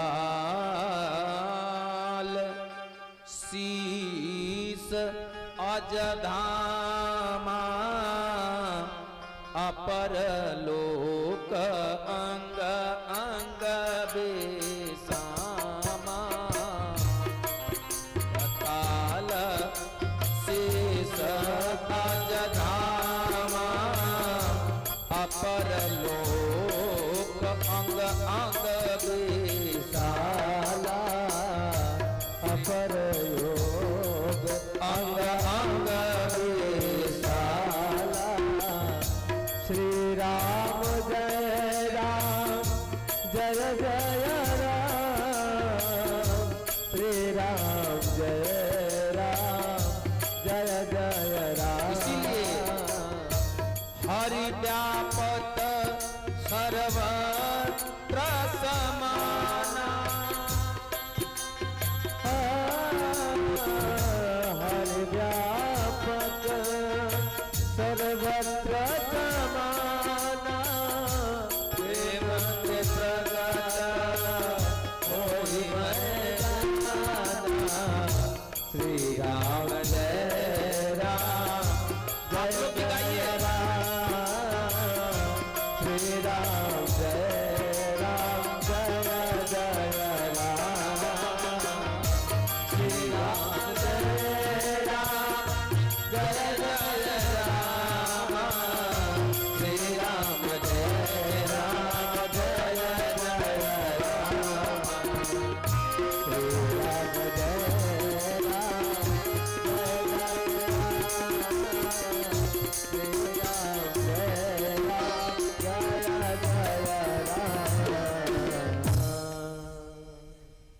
भगवान का स्वरूप देखिए, समझिए।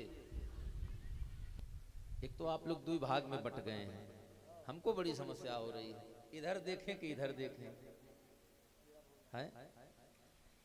अच्छा होगा कि थोड़ी सी कुर्सियों की चौड़ाई बढ़ा दी जाए और आगे थोड़ी जगह खाली कर लिया जाए, है ना?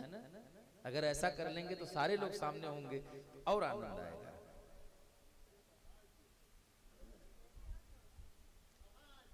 भगवान सुखदेव जी महाराज कहते हैं कि राजन,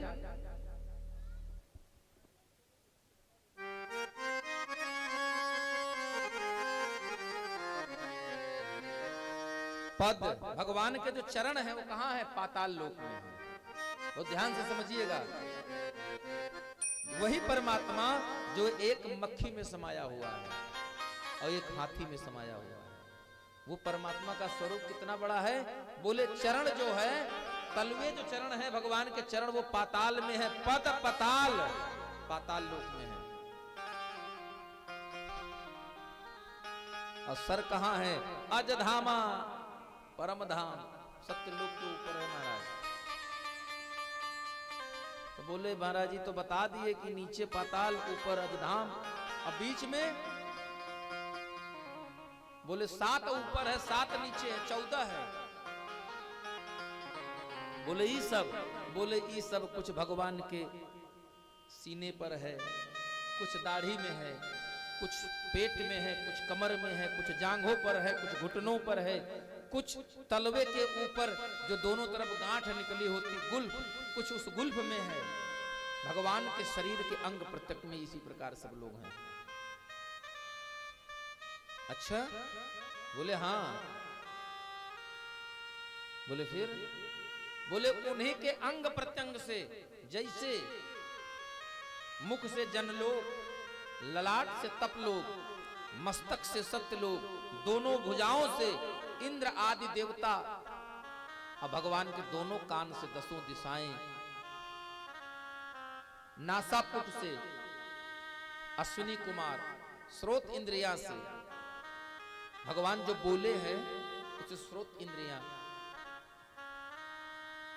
भगवान के जो शरीर से गंध निकलती है, जो सुगंध निकलती है, उस सुगंध से घ्राण इंद्रियां, सुख भगवान के जो मुख है, जो ये मुख मार्ग है, यहां से अग्नि निकलती है। नेत्र गोलक जो आंखों के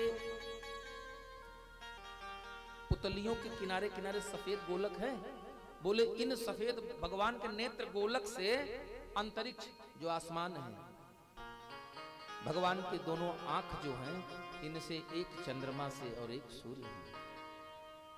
कटाक्ष नैनों के पलक से ये संसार की उत्पत्ति हुई है। इसीलिए गोस्वामी जी ने लिखा है, भृकुटि विलास सृष्टि लय हो। सृष्टि का विलय कब होता है? प्रलय कब होता है? भगवान के जो भौंगे हैं कौनों एक तरफ झुक जाती है तो महाराज प्रलय हो जाता है। भृकुटि विलास सृष्टि लय होई। इसी प्रकार भगवान के अंग प्रत्यंग से पूरे सृष्टि का वर्णन कर दिया, विराट स्वरूप का। तो महाराज परीक्षित कहते हैं कि गुरुदेव, अरे इतने बड़े भगवान तो हम लोग देख कैसे पाएंगे, और कहां रहते हैं? बोले हरि व्यापक सर्वत्र समाना। बोले कहां? बोले सर्वत्र। ऐसी कोई जगह नहीं है जहां भगवान न बसते हो। तो बोले भगवान अगर कण कण में बसे हैं तो हमको दिखेंगे कैसे? बोले दिखेंगे, मिलेंगे। बोले कब? बोले प्रेम ते प्रगट हो ही मैं जाना। रहने दीजिए भैया, हम इसको पहले दिन से देखते हैं, आता है बड़े इत्मीनान से बैठ जाता है, पता नहीं कौन है, इसलिए इसे भगाइए नहीं, मारिए नहीं।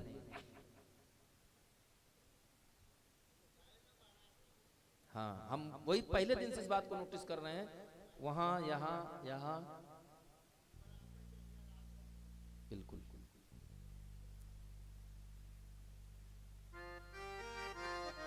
तुलसी इस संसार में सबसे मिलिए धाय, ना जाने किस वेश में नारायण। पता नहीं कौन है, हो सकता है आपके हमारे कोई पितर हो जो इस रूप में आकर के भगवान की कथा सुनने आए हैं। हम नहीं जानते, ना हम पहचान सकते हैं। भाई हम अगर ये मान लेते हैं कि पितृपक्ष में पितृ कौवा बनकर पिंडदान लेने आ जाते हैं भोजन करने, तो किसी स्वरूप में आ सकते हैं। इस स्वरूप में तो धर्मराज पृथ्वी पर आए थे, भैरव का स्वरूप है, पता नहीं कौन है। राजा परीक्षित को कथा सुना रहे हैं, बोले भगवान का ये इतना सुंदर विराट स्वरूप है। विराट स्वरूप का दर्शन कराने के बाद बोले राजन, लेकिन भगवान की सुंदर कथा में मन नहीं लगता। बोले क्यों महाराज, ऐसा क्यों? बोले पूर्व जन्म के पाप से, पूर्व जन्म के पाप से हरि चर्चा न सोहा। पूर्व जन्म का जो पाप होता है उसके प्रभाव से हमको कथा नहीं अच्छी लगेगी ना। अभी इसकी जगह कहीं बढ़िया अन्य कोई प्रोग्राम हो तो क्या ही पूछना है महाराज, तब तो 4-4 बाउंसर रखने पड़ेंगे व्यवस्था को फिट रखने के लिए। बोले पूर्व जन्म के पाप के कारण इस जन्म में कथा में मन नहीं लगेगा। बोले कैसे? बोले जैसे ज्वर के ताप से भूख हरण होई जाए। जैसे यहां जितने लोग बैठे हैं अनुभव करिएगा, बताने की जरूरत नहीं है कि जब बुखार कस के 102-3 डिग्री चढ़ता है तो क्या भूख लगती है? सबसे पहले क्या छूट जाता है? अंदर से बुखार हुआ कि भूख सीताराम हो जाती है। तो जैसे ज्वर के ताप से भूख हरण हो जाए, वैसे पूर्व जन्म के पाप से हरि चर्चा नहीं भाती। जिसने मन लगा लिया वो प्रेम से पार हो गया महाराज। राजा परीक्षित को कथा सुना रहे हैं सुखदेव जी और कहते हैं कि हे राजन, भगवान श्री के इन्हीं विराट स्वरूप में समग्र सृष्टि समाई हुई है और समग्र सृष्टि का निर्माण परमात्मा यही करते हैं। और कब करते हैं? अपने अंदर से ही करते हैं, क्योंकि जब भगवान की लीला करने की इच्छा होती है तो भगवान अपने, हमने पहले दिन बताया था भगवान का स्वरूप कैसा है, सच्चित आनंद। सच्चिदानंद भगवान का नाम है ना। तो सच्चित आनंद ये 3 गुण हैं और भगवान उन्हीं को, जैसे आप लोग मैया दही जमाती हैं, दही और दही से घी बनाने के लिए, मक्खन बनाने के लिए क्या करते हैं? उसको मटके में रखती हैं, फिर मथानी से करती है ना, तब मक्खन निकलता है। तो भगवान भी वही करते हैं, अपने इन्हीं 3 गुणों में क्षोभ उत्पन्न करते हैं। और जब क्षोभ उत्पन्न करते हैं तो 3 लोग प्रकट होते हैं, ब्रह्मा, विष्णु और महेश। कौन कौन गुण से कौन कौन हुआ? सतगुण से ब्रह्मा, रजोगुण से भगवान विष्णु और तमोगुण से भगवान शंकर, जो कि स्वयं काल हैं, बल्कि महाकाल हैं, कालों के काल हैं। करते क्या हैं? ब्रह्मा जी भगवान की आज्ञा पा करके सृष्टि का निर्माण करते हैं और विष्णु जी क्या करते हैं? करऊं सदा तिन कर रखवारी, जिमि बालक राखई महतारी। जैसे एक माँ अपने बच्चे का लालन पालन करती है, उसका पेट भरती है, उसके सुख दुख का ख्याल रखती है, वैसे भगवान विष्णु हमारा ध्यान रखते हैं। करऊं सदा तिनकर रखवारी, जिमि बालक राखई महतारी। ये कौन करते हैं? भगवान श्री हरि विष्णु। इसीलिए करुणा निधान रउआ जगत के दाता है। करुणा निधान रउआ जगत के दाता है, जगत के दाता है, जगत के दाता। और श्री भगवान रउआ जगत के दाता है, श्री भगवान रउआ जगत के दाता है।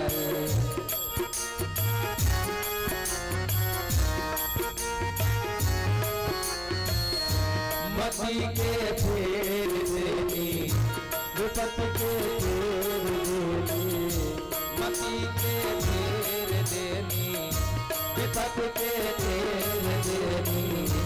देवा समान रउआ जगत के दाता है, देवा समान रउआ जगत के दाता है। करुणा निधान रउआ जगत के दाता है।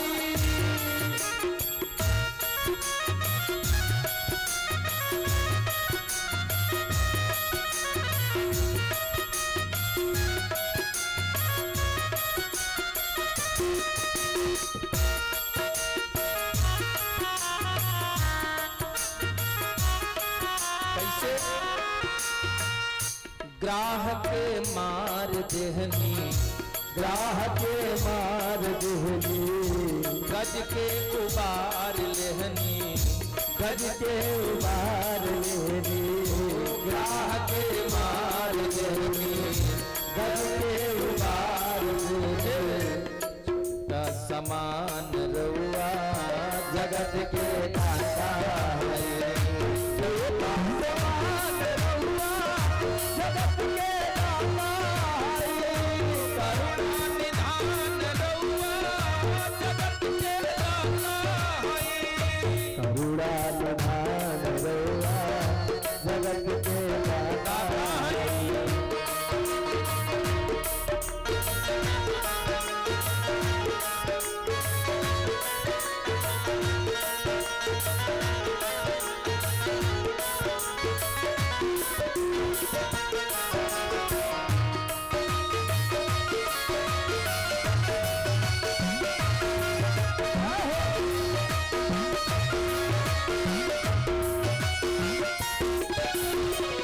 गावले दास गायत्री, गावले दास गायत्री, खींच के तीन बचचरी, खींच के तीन गोचरी। तीन गो चिचरी। भक्त कहता है प्रभु आपसे बड़ा कोई नहीं है।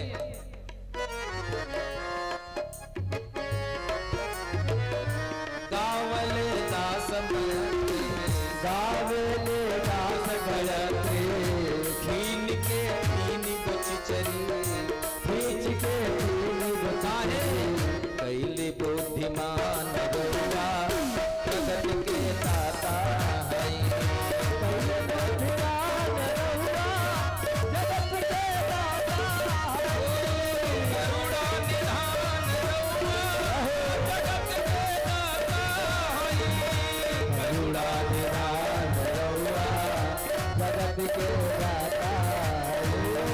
जगत के दाता है।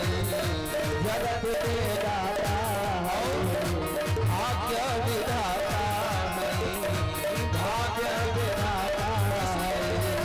श्री भगवान रउआ जगत के दाता है। श्री भगवान रउआ जगत के दाता है। श्री भगवान रउआ जगत के दाता है। जगत के दाता है। जगत के दाता है। जाने ई जहान रउआ जगत के दाता है। बोल करुणा निधान भगवान की जय। और यहीं से परमात्मा की एक मनवंतर की कथा आरंभ कर देते हैं। क्या कथा सुनाई? किसी भी मनवंतर में भगवान अपने तीनों गुणों में क्षोभ उत्पन्न करके पहले ब्रह्मा विष्णु महेश को प्रकट करते हैं और जब त्रिदेव प्रकट हो जाते हैं तब सृष्टि का निर्माण प्रारंभ होता है।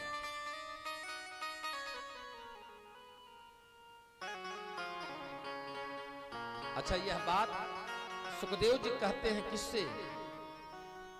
महाराज परीक्षित से। और इधर यही कथा सुनाते हुए कहते हैं कि हे राजन, भगवान की कथा को तो हम गा सकते हैं, भगवान की लीला तो हम गा सकते हैं। कैसे? बोले भगवान की लीला हम गा सकते हैं क्योंकि भगवान ने हमको इतना बुद्धि दिया है, इतना विवेक दिया है कि भगवान की लीला तो गा सकते हैं, लेकिन भगवान को जान नहीं सकते, उन्हें पहचान नहीं सकते हैं। जानते हैं क्यों? क्योंकि ये जो मानव जीवन है इसमें वो सामर्थ्य नहीं है कि उस परम तत्व का दर्शन कर सके। उस परम तत्व को हम जान नहीं पाते हैं, उसी में पूरा जीवन घूम जाता है।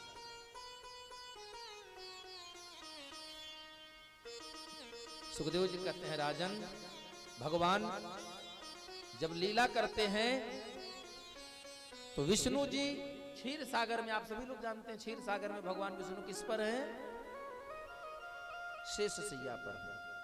भगवान श्री हरि के नाभि कमल है, उस नाभि कमल पर कौन प्रकट होता है? ब्रह्मा जी।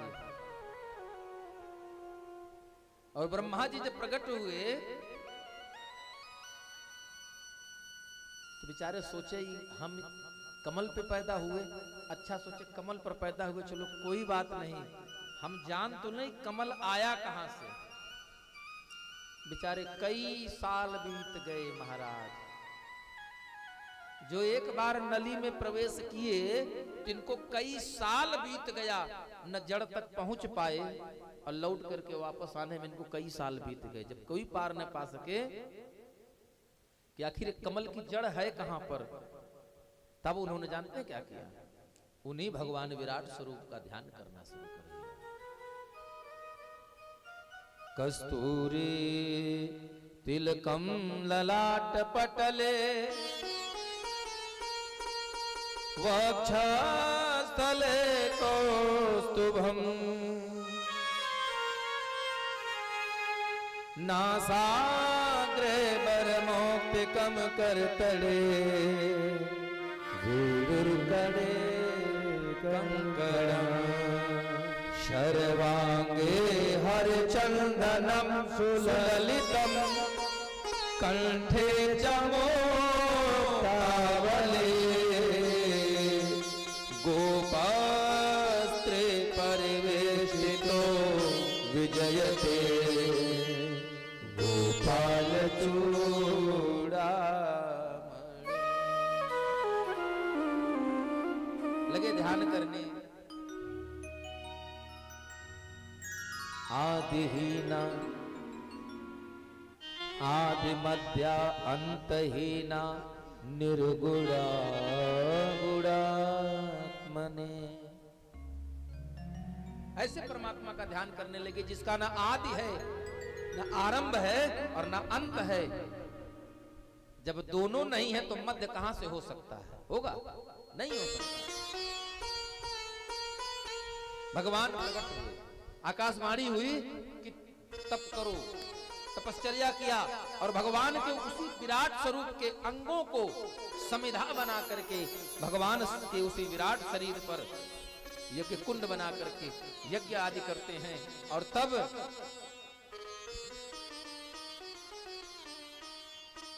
इसके पश्चात जब सारे देवता जो मरीचि आदि देवता निकले थे तो वो सारे देवता मिलकर के इंद्रादि ने उसी रूप में भगवान के उसी विराट स्वरूप का पूजन चिंतन किया। इसके पश्चात सुखदेव जी कहते हैं, राजन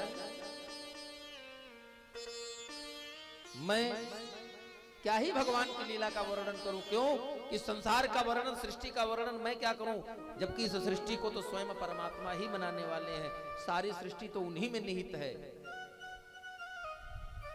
और उन्हीं के हिसाब से हम अपना अपना जीवन जीते हैं। कैसे?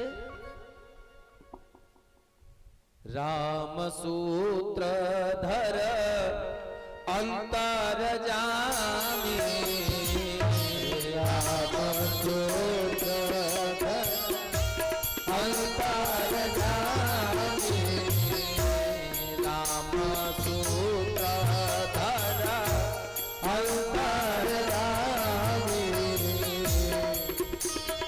इस पूरी सृष्टि का निर्माण किसने किया? भगवान राम करते हैं। और भगवान सृष्टि का निर्माण करने के पश्चात इस सृष्टि को भगवान क्या करते हैं? भगवान ही इसका संचालन भी करते हैं। सबई नचावत राम गोसाई, हम क्या करते हैं? नाचई नर बरकत की ना। मदारी देखे हैं? मदारी अब तो हमें लगता है इस समय के बच्चे नहीं देखे, नहीं जान पाएंगे, कुछ दिन बाद पाएंगे कौन था। जैसे जो बच्चा इस समय पैदा हुआ होगा उससे पूछिए कि डेबरी क्या होती है, उसको पता ही नहीं है। गलत तो नहीं करे मैया? अगर आपके पोती पोता कल भगवान कृपा है होंगे तो जो बच्चे अब पैदा होंगे 4 साल बाद उनसे पूछिए कि लालटेन देखे हैं? लालटेन बताएंगे आपको? नहीं देखे हैं। डेबरी क्या होती है पता नहीं है, चूल्हा क्या होता है पता नहीं है। अरे अभी कुछ दिन पहले की बात है, सरवन लखनऊ में हम एक जगह गए थे, सत्यनारायण की कथा के लिए बुलवाया हमको, यजमान गए तो हमने कहा भैया गौरी है आपके घर में? गौरिया है, ले आइए। तो गए बेचारे, पीतल की गौरिया, इतनी बड़ी बड़ी गौरी गणेश उठा लाए। हमने कहा ये तो गौरी है ही है। तो कहीं काहे की गौरी? हमने कहा गोबर की गौरिया बनती है।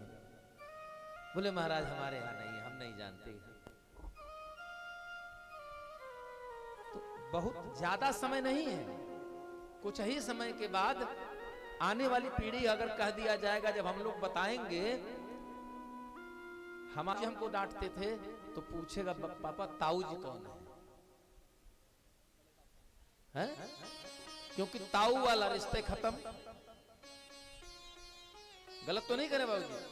आज हम दो, हमारे बेटी अपने घर, बेटा अपने घर, बेटे का बेटा हुआ तो कहां से ताऊ आएंगे? पड़ोसी घर से। ताऊ है ही नहीं। और जिनके हैं उपजा के दिल्ली बसे हैं, ताऊ जी गांव में हैं, तो न उनको पहचानते हैं न उनको पहचानते हैं। हमारे गांव में तिवारी जी थे, उनका छोटा लड़का दिल्ली कमाने गया, 2-3 साल बाद आया, थोड़ा पैसा कमा लिया, और जब पैसा कमा के आया तो मक्के का जो लावा होता है ना, मक्के का, गए तो गांव वहीं से थे भाई।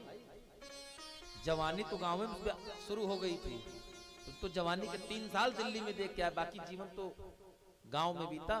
वो आए तो एक्चुअली दरअसल होता क्या है, खास करके हमारे यहाँ हिंदुस्तान में थोड़ा सा पैसा जेब में आया नहीं कि प्रदर्शन शुरू।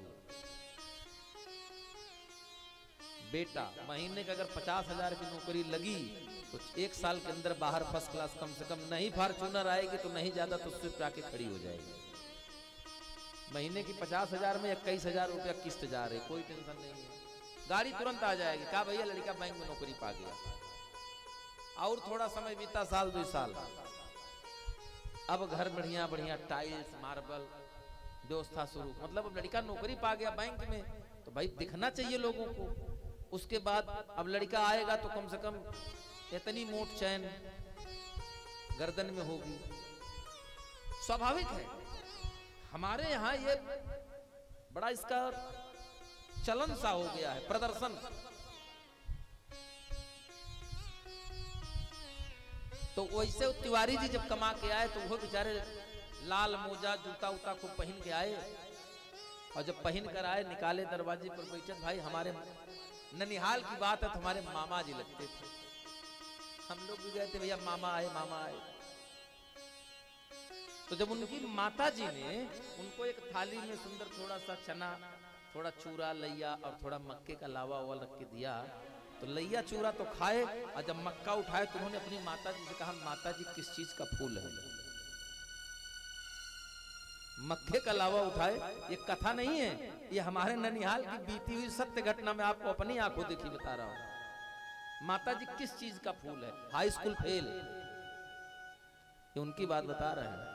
ये किस चीज का फूल है? उनके पिताजी पीछे बैठे थे, बेचारे वृद्ध थे, लाठी लेकर चलते थे। उन्होंने कहा इधर देखो बेटा, अभी जान जाओगे किसका फूल है। बोले लाठी देख रहे हो? 2 लाठी पड़ेगी, पूरी जिंदगी बीत गई यही रस और मक्के के लावा पर। 4 पैसा का कमा लिए, तुम लावा भूल गए, अब बता रहे किस चीज का फूल है?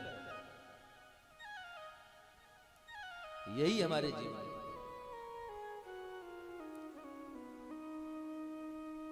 तो बोले हम उस परमात्मा को नहीं जान सकते हैं, जानता वही है जिसको वो स्वयं जनाना चाहता है। सोई जानई जेहि देह जनाई,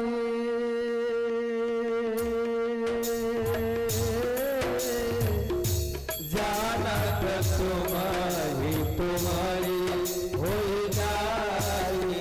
राम सिया राम सिया राम जय जय राम, राम सिया राम सिया राम जय जय राम। और जानने का प्रयास कौन करेगा? भगवान को जानेगा वही जिसको ये जनाना चाहेंगे, लेकिन जानने का प्रयास कौन करेगा, कब करेगा?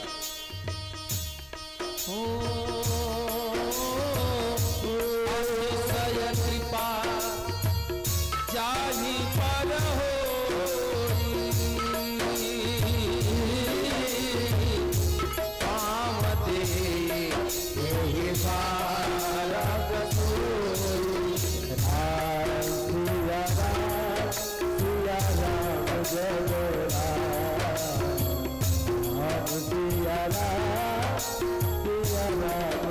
अगर भगवान ने कृपा करे तो फिर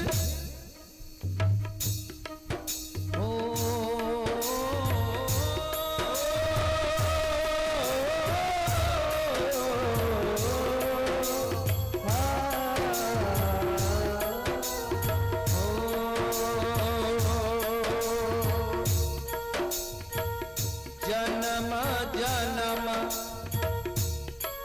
मुनि जता न कराही, अंतराम कहिया आवत नाही। सिया राम जय राम, राम सिया राम जय राम। अतिशय कृपा जाहि पर हो, जिस पर बड़ी कृपा हो जाती है ना, वही इस मार्ग पर आता है महाराज। जैसे मंदिर कौन जा सकता है? मंदिर वही जाता है जिसको भगवान बुला लेते हैं, आ जाओ भैया।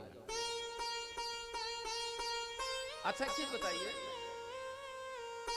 किसी बड़े मंदिर की बात नहीं कर रहे हैं, किसी तीर्थ स्थान की नहीं, आप अपने आसपास लोकल मंदिर की बात करिए। ऐसा कौन सा मंदिर है जिस मंदिर में 365 दिन बड़ी भीड़ रहती हो, जहां लाइन लगाना पड़ता हो? है कोई मंदिर? नहीं है ना। ऐसा कोई मंदिर आपके ग्राम क्षेत्र में नहीं है जिसमें लाइन साल भर लगती हो। तीर्थ स्थान को छोड़ दीजिए तो बाकी कहीं नहीं लाइन लगती है। अयोध्या हनुमानगढ़ी हो गए, वृंदावन भगवान हमारे कन्हैया सरकार का मंदिर हो गया, काशी विश्वनाथ हो गए, अन्नपूर्णा मैया हो गई, महाकालेश्वर उज्जैन हो गए, त्र्यंबकेश्वर नासिक हो गए। आप इन जगहों को छोड़ दीजिए सिद्ध स्थानों को, तो आपके गांव के आसपास जरूर 10-20 मंदिर होंगे। जरा बताइए, त्योहार छोड़ दीजिए तो वहां लाइन नहीं लग सकती। अरे त्योहार छोड़िए, हम तो ठीक ठाक मंदिरों की बात कर रहे हैं। आरती में घंटा बजाने वाले नहीं होते हैं, अब तो मशीन लग गई, अपने आप डुग डुग डुग डुग घंटा बजा रही है। और सिनेमा हॉल में, आसपास के सिनेमा हॉल एक बार घूम कर देख लीजिए, टिकट के लिए वो लंबी लाइन लगेगी। कहो मारी मारा हो जाए, कोई नई पिक्चर रिलीज हो तो पुलिस व्यवस्था बुलानी पड़ती, भैया दंगा ना हो। तो मंदिर जाता कौन है? पांव दे यही मार्ग सोई, वही मंदिर के लिए घर से जा सकता है। अतिशय कृपा जाहि पर, जिस पर भगवान की बड़ी कृपा हो जाए वो मत जा सकता है। बोले जब भगवान ने, ब्रह्मा जी बड़ी तपस्या किए, तब भगवान की आकाशवाणी में बोले अब बेटा क्या करना है? बोले मेरे लिए क्या आदेश?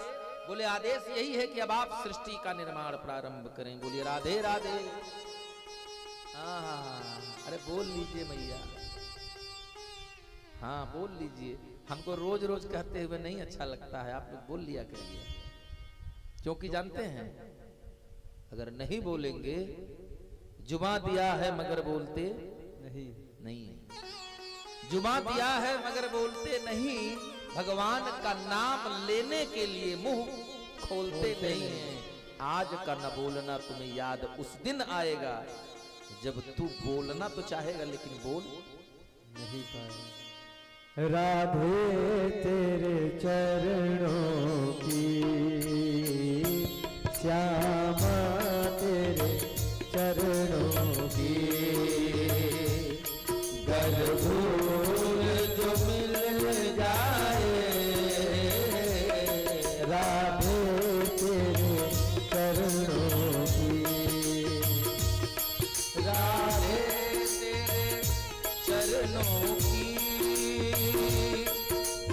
धूल जो मिल जाए,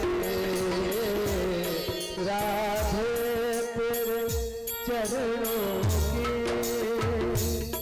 कर धूल जो मिल जाए, सच कहता हूँ राधे, हाँ सच कहता हूँ राधे, हो जाए तकदीर बदल जाए, राधे तेरे चरणों की।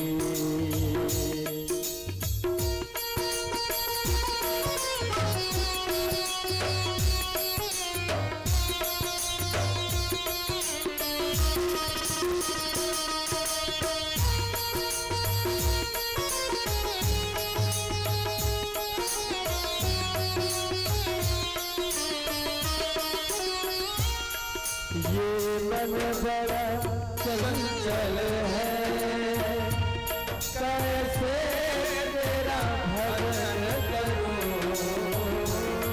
ये मन बड़ा चंचल है, कैसे इसे समझाऊं, इतना इसे समझाऊं, जितना इसे समझाओ, उतना ही बचन आए, श्याम तेरे चरणों की।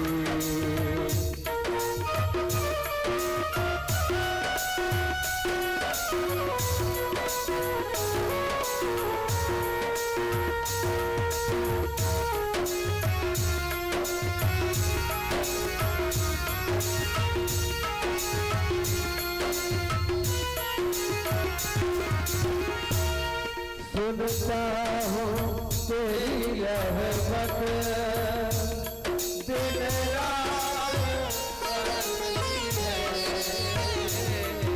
सुनता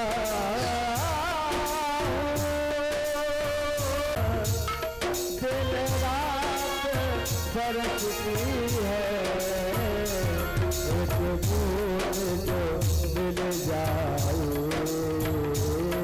एक बूंद जो मिल जाए, मन की तन मिल जाए, राधे तेरे चरणों की, श्याम तेरे चरणों की, राधे तेरे चरणों की। जग राधा रमण प्यारे राधा रमण, जग राधा रमण प्यारे राधा रमण, जग राधा रमण प्यारे राधा रमण, जग राधा रमण प्यारे राधा रमण, जग राधा रमण प्यारे राधा रमण, जग राधा रमण प्यारे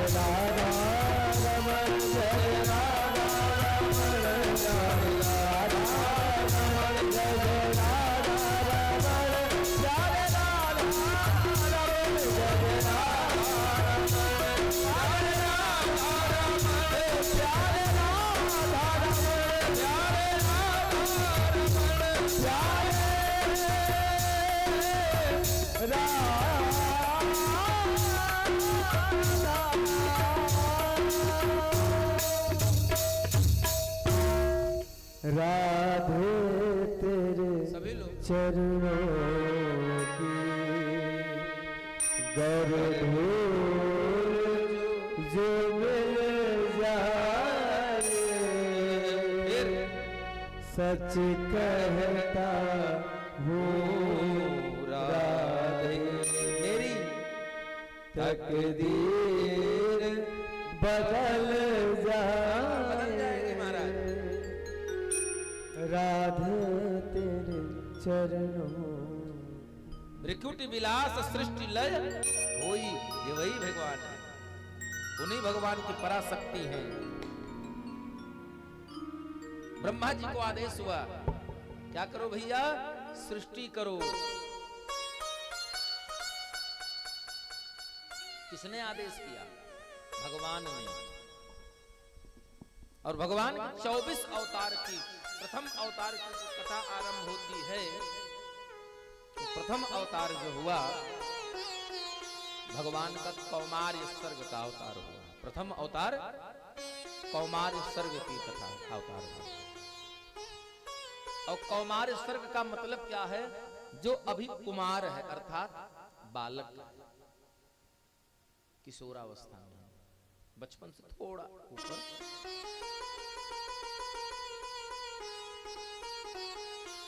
और भगवान ने अपने आप को 4 स्वरूप में प्रकट किया। नाम है सनक, सनंदन, सनातन और सनत कुमार। बोलिए सनकादिक भगवान की। सनक, सनंदन, सनातन और सनत कुमार, ये 4 भाई हुए। स्वयं चतुर्सन हुए। कौन? परमात्मा। किसके लिए? हमारे लिए। क्यों? क्योंकि उन्हें सृष्टि का निर्माण करना था। अगर भगवान सृष्टि न बनाते तो हम कहां से दादा, बेटा, भाई, मित्र, चाचा, पिताजी, दादा, कहां से बनते? कोई रिश्ता नहीं होता अगर सृष्टि ना होती तो।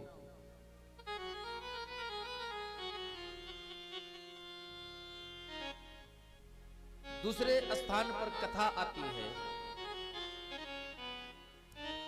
भगवान ने जब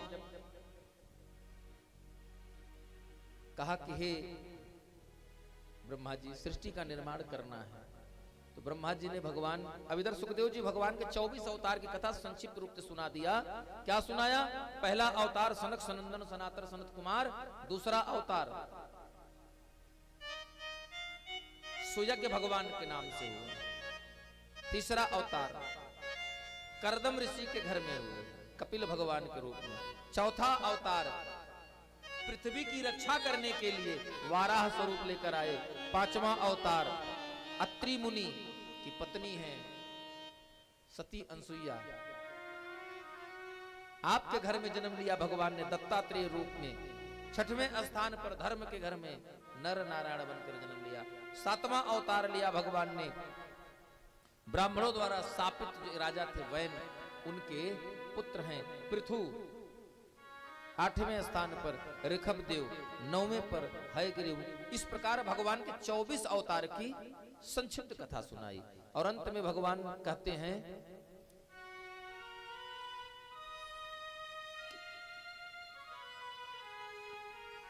एक,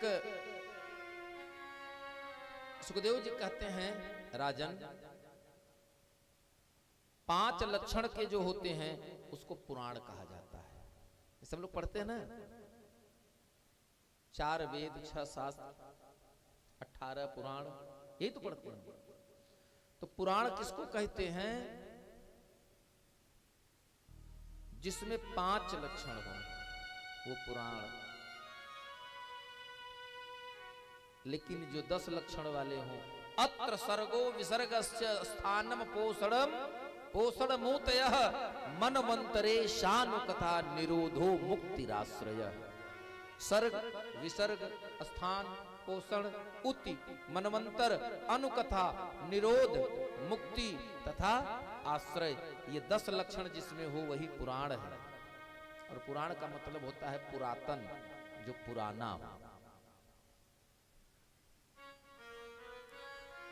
राजा एक सुखदेव जी से कहते हैं, राजा परीक्षित कहते हैं, कथा सुन रहे हैं, और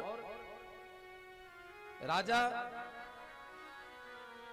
परीक्षित जी सुखदेव जी से कहते हैं कि हे गुरुदेव, कुत्र छत्रु भगवता मैत्रेयाणाम संगमम कदा वा सह संवाद एतद वर्णय नः प्रभु। हे प्रभु, विदुर जी और मैत्रेय जी का साथ कहां हुआ? कहां एक दूसरे से मुलाकात हुई?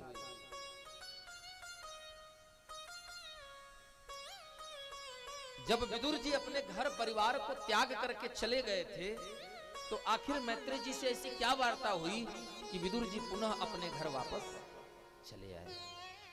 तो सुखदेव जी कहते हैं, यदा तु राजा स्वः सुतान्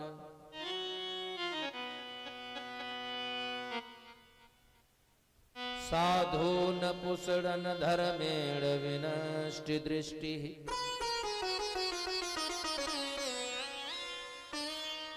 क्या कहा? यदा तु राजा स्वसुतान, स्व माने अपने, सुतान माने पुत्रों का पोषण करने के लिए, अर्थात उनको पालने के लिए, उनके हक के लिए, उनके भलाई करने सोच करके क्या किया? महाराज पांडु के भारतूर्य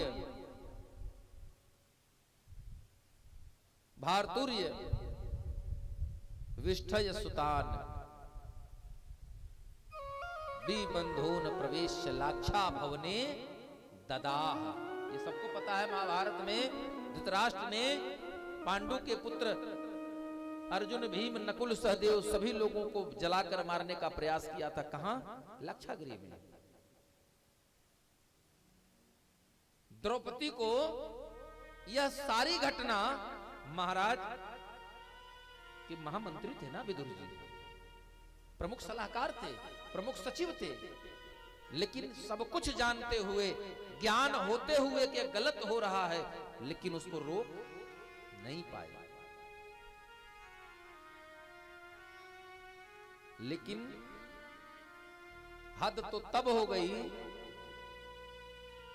विदुर जी मैत्रेय मुनि से कहते हैं कि हे मैत्रेय जी, मेरी आत्मग्लानि उस दिन उस बात को लेकर ज्यादा बढ़ गई जब पांडु महाराज की पुत्र वधू द्रौपदी को भरी कुरु सभा में निर्वस्त्र किया जा रहा था। मैं भी उस सभा में सर झुकाकर बैठा था, मैं उसका विरोध नहीं कर सका।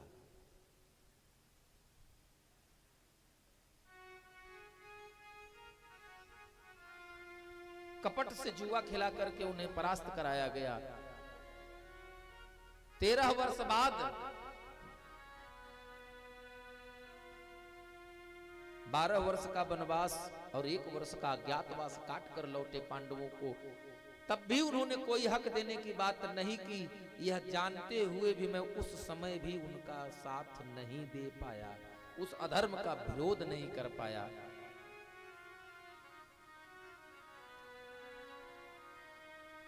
अरे इतना नहीं,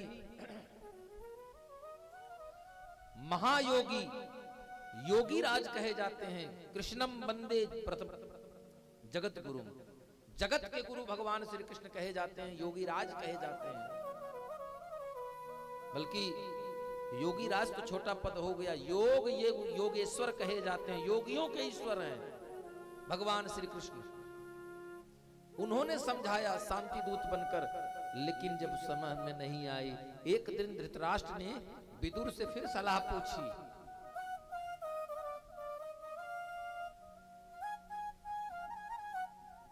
कहते हैं अजात शत्रु प्रत्यक्षदायम्,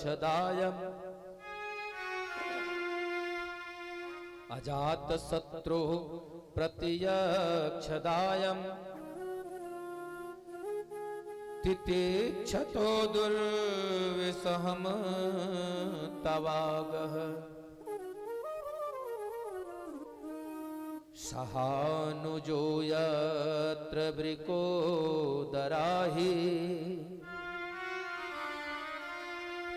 श्वसन रुषाय त्वमलं विवेशि।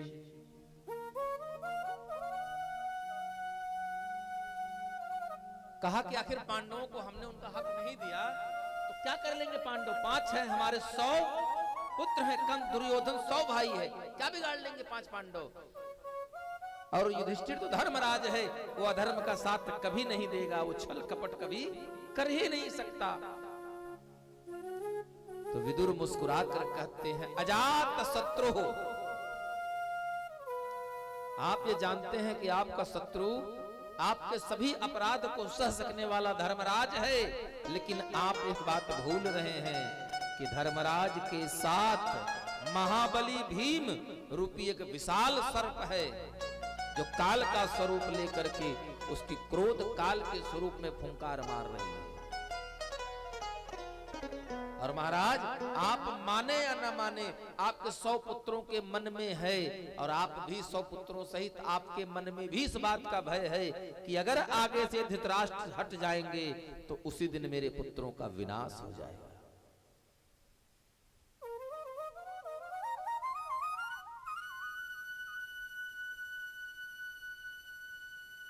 विदुर जी कहते हैं कि हे, चूंकि उनके संबंधी हैं तो कहते हैं हे भाई, एक व्यक्ति के त्याग कर देने से अगर एक परिवार बच जाता है तो उस व्यक्ति को तुरंत त्याग कर देना चाहिए।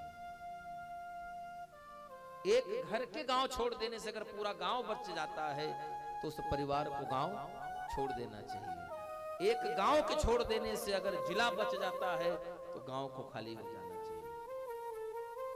ये नीति कहते हैं। लेकिन तुम्हारे पुत्र, अरे राज्य है हस्तिनापुर राज्य, इसकी भलाई के लिए पांडवों ने क्या मांगा था? अपना हक, बराबर का हक मांगा था, आपने नहीं दिया। तो पांडवों ने तो यहां तक धर्म का साथ दिया, हमें कुछ नहीं चाहिए, 5 गांव दे दीजिए। आपने, आपके पुत्र कंस ने, अधर्मी ने, उसको भी देने से मना कर दिया, और यहां तक कह दिया कि सुई की नोक के बराबर भूमि नहीं दूंगा। तो भैया, जिस जगह अधर्म होता है, जिस जगह अधर्म होता है, वहां केवल और केवल विनाश होता है। सर्वनाश के अलावा दूसरा कुछ हो नहीं सकता। अरे आपका पुत्र तो इतना अहंकारी हो गया कि अपने चचेरे भाइयों का अपमान किया सो किया, अपनी कुलवधू का अपमान किया सो किया, उसने जगत पिता भगवान द्वारिकाधीश श्री कृष्ण का भी अपमान कर दिया। हे भैया धृतराष्ट्र महाराज, अगर आप कुरुवंश की भलाई चाहते हैं तो अपने ज्येष्ठ पुत्र दुर्योधन का परित्याग कर दीजिए, इसी में कुरुवंश का भला है, अन्यथा बच नहीं सकता।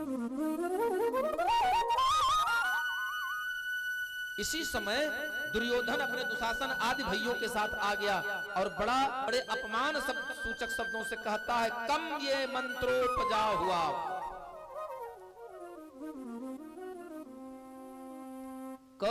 एन मंत्र उपजुहाव जियम दास्याम सुतम यद निलयिवतो।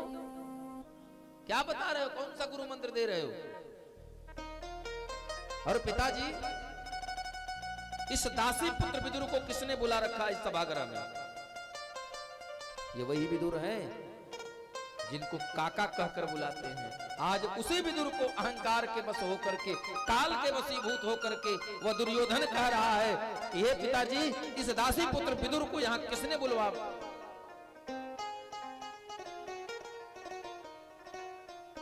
मम पूर्वस तपसिन पर प्रीति, 60 मिल जाए तिन्हीं कहो नीति। ये मेरे नगर में रहता है, हस्तिनापुर में रहता है, हस्तिनापुर का अनाज खाता है, मेरी दी हुई रोटी खाता है, कुरुवंश की रोटी खाता है, और बखान पांडु वंश का कर रहा है। हमारा विरोध कर रहा है उनको पुष्ट करने के लिए। फिर जानते हैं क्या हुआ?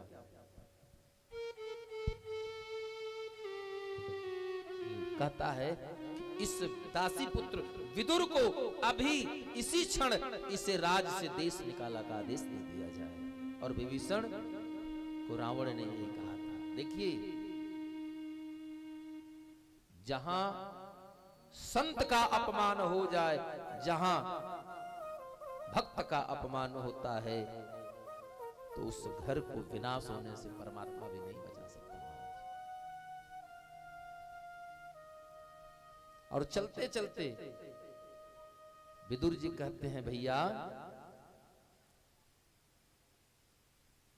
जहां सुमति तहां संपत्ति नाना, तहां मैं तो चला जाऊंगा। आपके पुत्र ने कोई अपमान नहीं किया, मेरा कुछ भी गलत नहीं कहा, मैं तो दासी पुत्र हूं और मुझे सहर्ष स्वीकार है कि मैं दासी का पुत्र हूं, लेकिन जिस परिवार में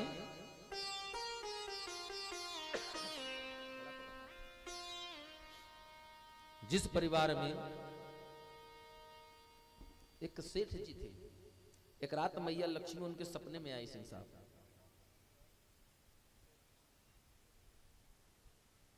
और उनसे पूछा, कहा कि सेठ जी आपने बहुत दिन मेरी सेवा किया, लेकिन कल सुबह 10 बजे मैं आपका घर छोड़कर चली जाऊंगी, इसलिए आज आप अपने बच्चों से सलाह मशवरा कर लीजिए, राय कर लीजिए, एक वरदान आप मुझसे मांग लीजिए, जो वरदान आप मांग लेंगे वो मैं आपको दे दूंगा। अच्छा, अब आप लोग जरा बताइए, सब लोग पढ़े लिखे हैं, अगर लक्ष्मी मैया आपके सपने में आवे और ये कहें कि कल से हम आपका घर छोड़ के जा रहे हैं, एक वरदान मांग लो, तो क्या मांगेंगे? हाँ बोलिए भाई, देखिए हर व्यक्ति स्वतंत्र है, रुक जाइए, रुपया पैसा बना रहे है ना। हाँ, अपेक्षा भी यही की जा सकती है, ये कलयुग है।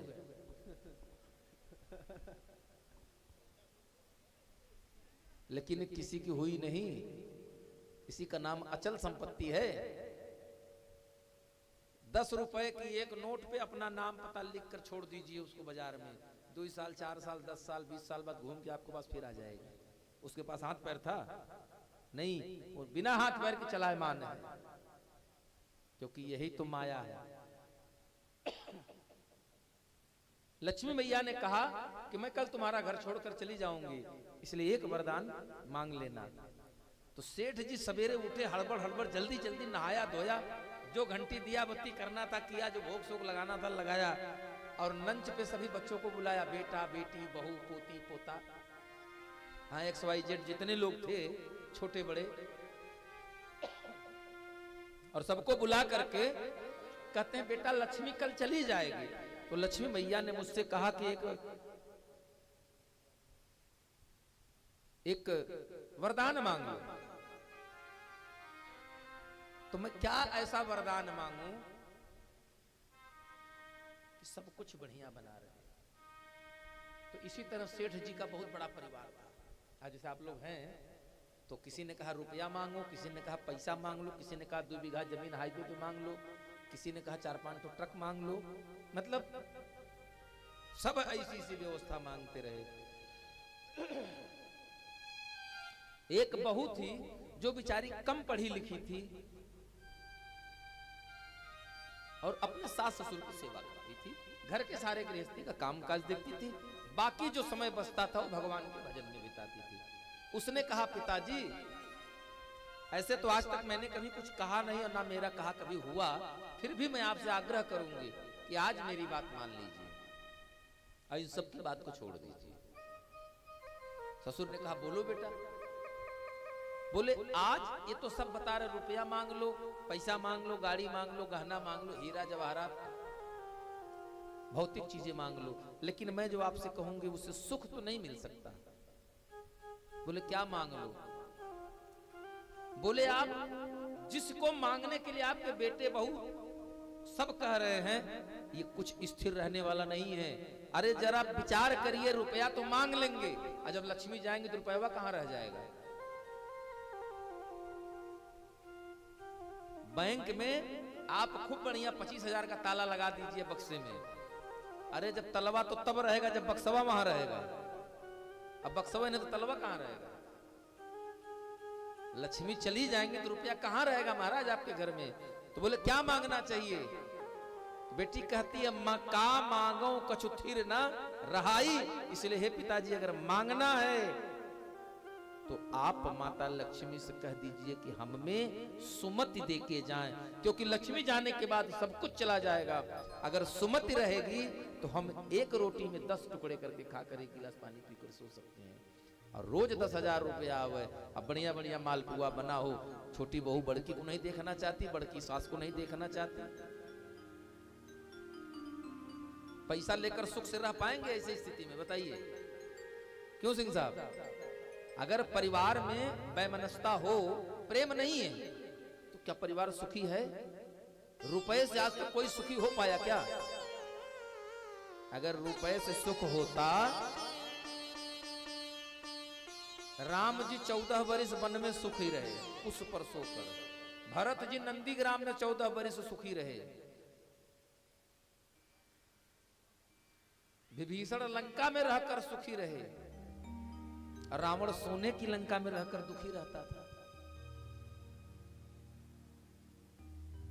कुछ तो वजह हो गई। तो बोली बेटा, पिताजी आप लक्ष्मी मैया से सुमति मांग लीजिएगा। क्यों?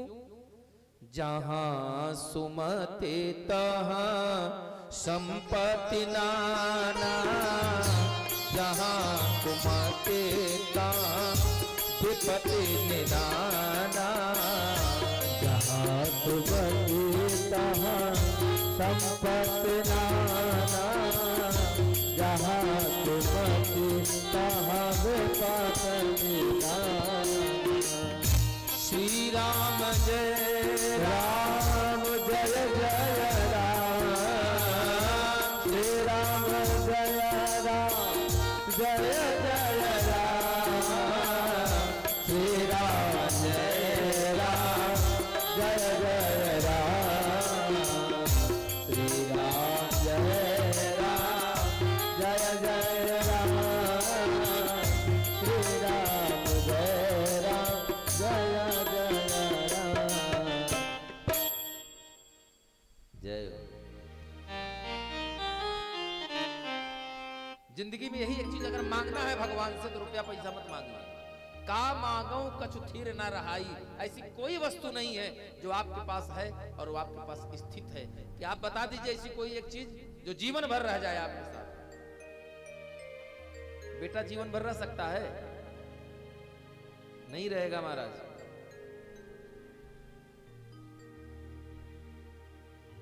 आप बेटे के साथ जीवन भर रह सकते हैं?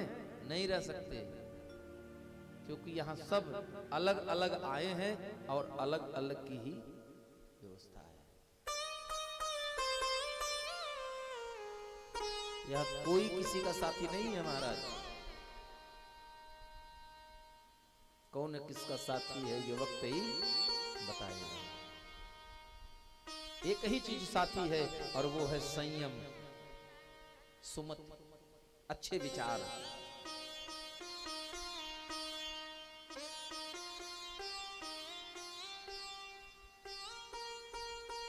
विदुर जी जब दुर्योधन ने कहा कि सदासी पुत्र को देश निकाला दे दो, तो विदुर जी ने कहा, हाँ ज्येष्ठ भ्राता मैं जा रहा हूं। बोले अगर आपके अंदर आज मैं जान गया कि जो कहा गया है कि सुमति कुमति सबके उर रही, नीत नाथ पुराण निगम अस कहीं, ये बात चरितार्थ हो गई। और आप आज दुर्भाग्य है आपका, ये आपने सुमति का साथ छोड़ दिया। क्या कर लिया? तब उर कुमति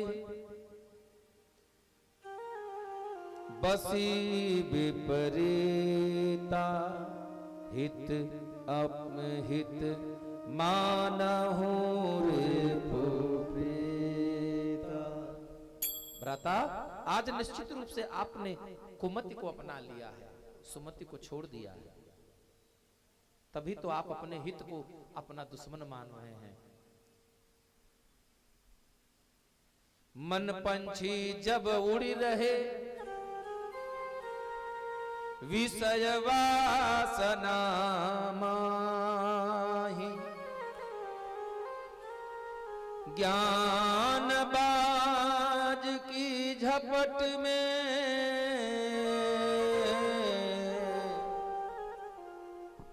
जब लगी आवानाही।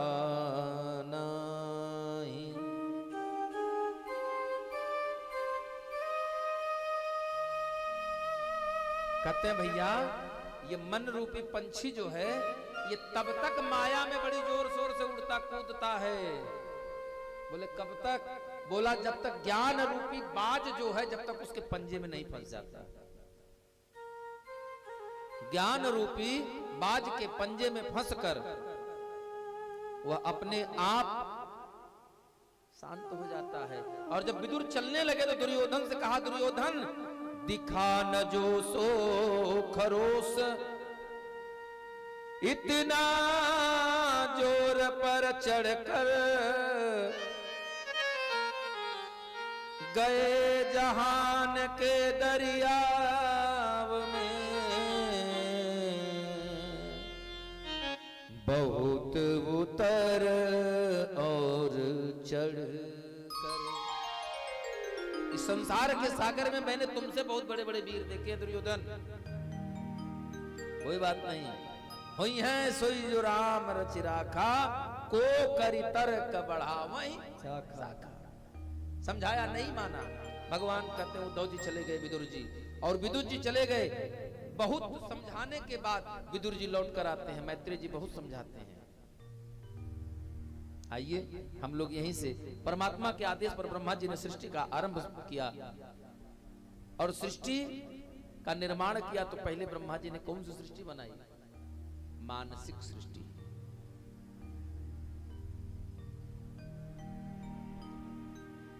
तो जब मानसिक सृष्टि बनाई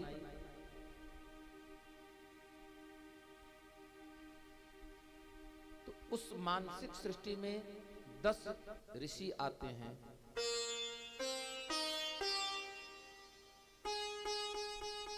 इसके बाद 11 रुद्र आए, 11 रुद्रनियां आई। एक एक करके भगवान ने बनाया। और वो 10 कौन कौन है? मरीचि मन से, अत्रि आंखों से, ब्रह्मा जी के शरीर से सब शुरू हो रहे हैं देवता।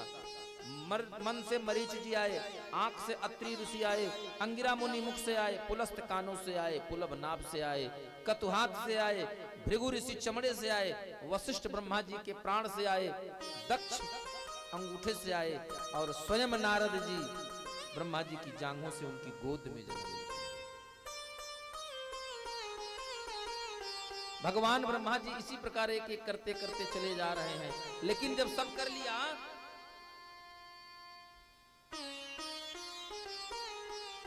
सबसे कहा भैया सृष्टि करो सृष्टि करो, तो सबने कहा ना, ये अपने बस का रोग नहीं है। जैसे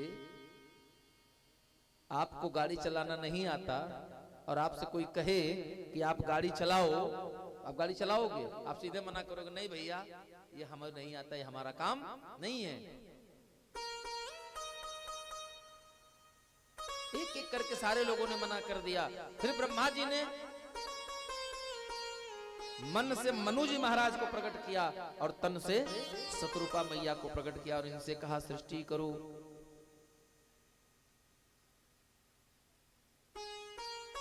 इसके पश्चात 4 पुरुषार्थ की निंदा प्रकट किया, धर्म अर्थ काम मोक्ष, एक एक करके सब प्रकट किया। लेकिन सृष्टि आगे नहीं बढ़ी। तो मनु जी से कहते हैं कि अब मैथुनी सृष्टि किया तो एक महाराज मनु हुए, दूसरी शतरूपा मैया हुई। और जब शतरूपा मैया मनु भगवान हुए तो इनसे कहा गया कि अब आप सृष्टि करो। तो सृष्टि करने का आदेश किया। तो महाराज मनु कहते हैं कि हे पिताजी, सृष्टि जिसे आप विचार करिए, आज हम घर बनाते हैं तो सबसे पहले क्या मजबूत करते हैं? घर बनाने के लिए सबसे पहले क्या मजबूत किया जाता है? उसकी बुनियाद, आधार, जिस पर वो मकान खड़ा होगा, क्या है? पिलर या बुनियाद का लीजिए, कुर्सी का, जो भी। तो बिना आधार के किसी की संरचना नहीं की जा सकती। जैसे आपको खड़ा होना है तो आपको एक आधार चाहिए खड़े होने के लिए। चाहे जमीन पर खड़े हों, चाहे तखत पर खड़े हों, चाहे कहीं खड़े होंगे, आपको एक सरफेस चाहिए खड़े होने के लिए। अगर कुछ नहीं मिलेगा तो कहां खड़े हो सकते? पानी पर खड़े हो सकते हैं? नहीं हो पाएंगे।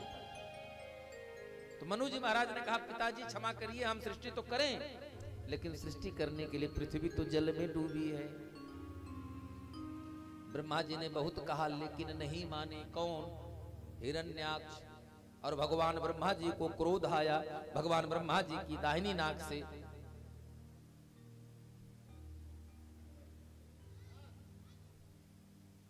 ब्रह्मा जी के नाक नासिका छिद्र से अंगुष्ठ मात्र के स्वरूप में स्वयं भगवान का दूसरा अवतार हुआ। दूसरा अवतार क्या नाम है? बोलिए, बाराह भगवान की।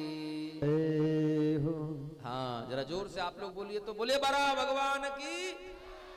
हाँ, संख्या में कम रहे लेकिन ऐसे रहे कि हमको लगे कि आप यही हैं। एक जगह अनुष्ठान हो रहा था, 9 दिन का अनुष्ठान हो गया। 10वें दिन जजमान को हवन करने बैठना था और यजमान तो बेचारे ठीक थे लेकिन उनकी पत्नी जो थी वो अस्वस्थ थी और थोड़ी, हाँ अच्छा देखिए, शुगर के मरीज को भूख बहुत ज्यादा लगती है। बेचारे किसी तरह पकड़ उकड़ कर आई। हवन प्रारंभ हुआ, आधा घंटा 1 घंटा हुआ। अब 1 घंटे पहले उनको तो सुबह से व्रत हो गई। अब 9 बजे बेचारी 9 बज गया, उनके मुख में कुछ नहीं गया। अभी भूख से हाय हाय तो। अब इधर पंडित जी ओम भूर्भुवस्सुः तस्य पितृवरेण्यं भर्गो देवस्य धीमहि धियो यो न प्रचोदयात् स्वाहा। आहुति हो रही है। अभी अपने पति देव को बार बार देखिए ना महाराज, थोड़ा जल्दी करवाइए। तो पति देव बेचारे अपनी पत्नी की मजबूरी समझ रहे थे। पंडित जी से बेचारे कहे, महाराज थोड़ा जल्दी जल्दी कर लीजिए। अच्छा, पंडित जी बेचारे भी आ गए। फिर 60 फान में उठाए माला, आंख बंद, स्वाहा स्वाहा स्वाहा, भगवान के नाम की आहुति पढ़नी शुरू हो गई। मंत्र का 60 फॉर्म हो गया। चलिए भैया आइए डालिए। 2 घंटे का हवन आधे घंटे में हो गया। अब बनी थी खीर पूड़ी। जिनके घर हवन आदि हुआ होगा वो जानते होंगे कि खीर पूड़ी से आहुति किसको दी जाती है? माता लक्ष्मी की। अब पंडित जजमान इनकी आंख के सामने जब खीर पूड़ी रखी गई महाराज, तब इनके तो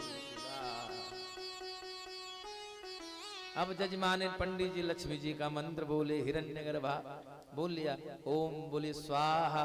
बेचारे 2-3 आहुति बड़े मुश्किल में डाली, स्वाहा स्वाहा। और जैसे पंडित जी का ध्यान भटका, पंडित जी स्वाहा बोले तो पंडित जजमान पूरी उठाकर आहा। पंडित जी का ध्यान भटका तो जजमानी ने पूरी हलवा खुद स्वाहा के बजाय आहा हो गया।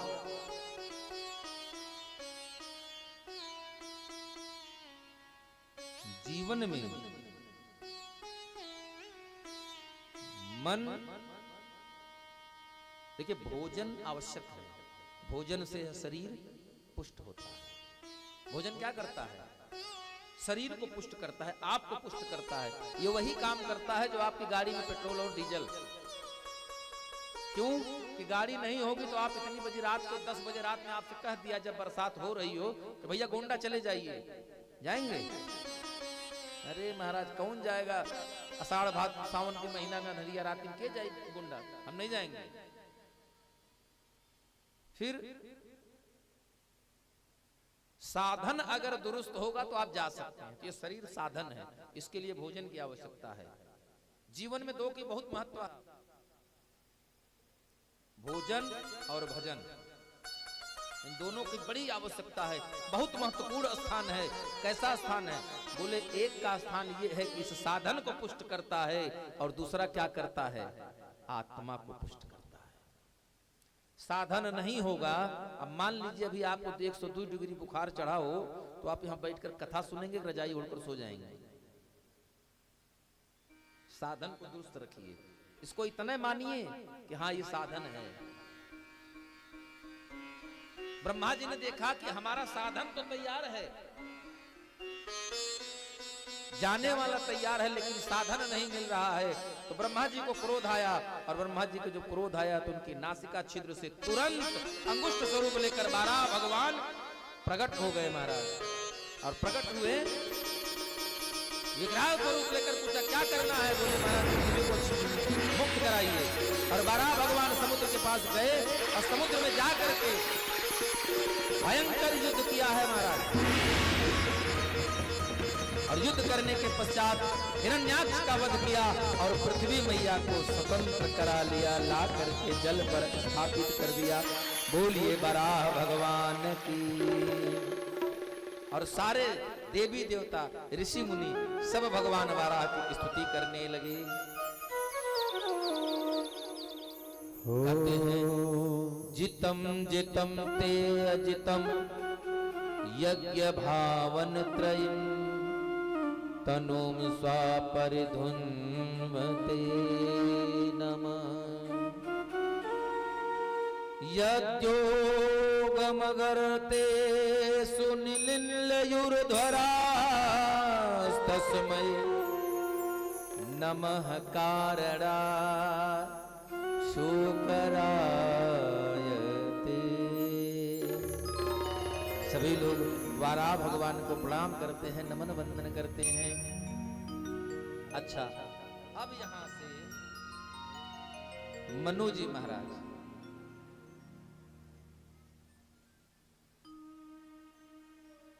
महाराज की संततियों का वर्णन है। मनु जी महाराज के पुत्र हुए कौन कौन? नृप उत्तान पाद सुत जासु, दो लड़के हुए। क्या नाम है? एक का नाम है उत्तानपाद। उत्तानपाद कौन? जिसके पैर ऊपर हो और सर ऊर्ध्वपाद, उत्तानपाद अर्थात जो बिल्कुल उल्टा हो, प्रकृति के भी। और दूसरा पुत्र हुआ प्रियव्रत। 3 कन्याएं हुई, आकुति, देवहूति और प्रसूति। ये 3 कन्याएं हुई और इन तीनों कन्याओं को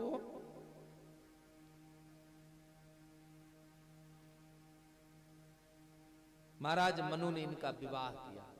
पहले विवाह किया आकुति का विवाह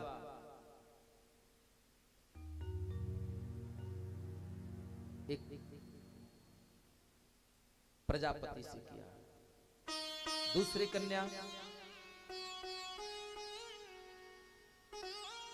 अर्थात जो रुचि नाम के प्रजापति हैं, रुचि नाम के प्रजापति हैं। महाराज मनु की पहली पुत्री आकुति का विवाह रुचि नामक प्रजापति से हुआ। दूसरी का विवाह हुआ देवहूति, पुनितासु कुमारी, जो ऋषि करदम की प्रिय नारी। इनका विवाह हुआ करदम ऋषि से। तीसरी कन्या प्रसूति, जिसका विवाह कर दिया भगवान शंकर के सास का क्या नाम था? क्यों मैया? ये सब लोग शंकर भगवान के भगत हैं, ऐसे कोई घर नहीं है। अच्छा, सबसे बढ़िया देवता कौन? शंकर भगवान। कहा है? एक को घर बताइए जो उन्हें घर में शंकर जी की पीढ़ियां न हो। एक घर बताइए। किसी के घर में राम जी मिलेंगे, किसी में नहीं मिलेंगे, लेकिन एक को घर ऐसा नहीं मिलेगा जहां शंकर भगवान न मिले। सही बात है कि नहीं? तो भैया जिसको अपने घर में रखती हैं उसके बारे में जानना जरूरी है ना। तो शंकर की सास का क्या नाम था?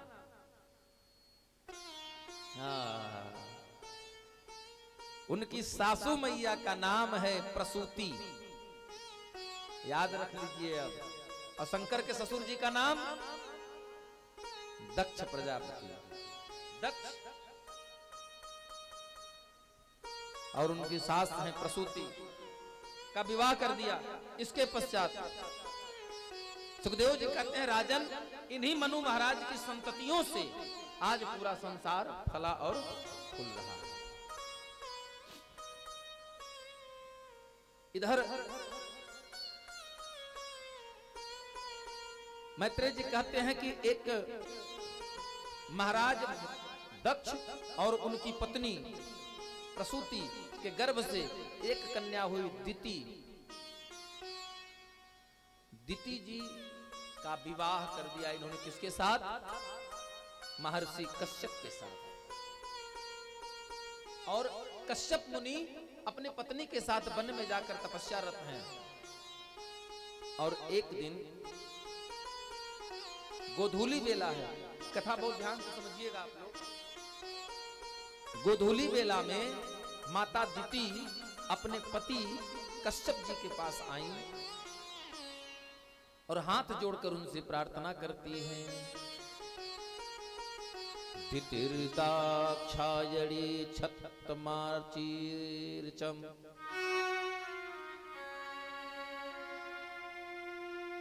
दितिर्दाक्षायणी छत्त मारीचम कश्यपम पतिम अपत्या कामाचक में संध्यायां वृक्षयार्दित।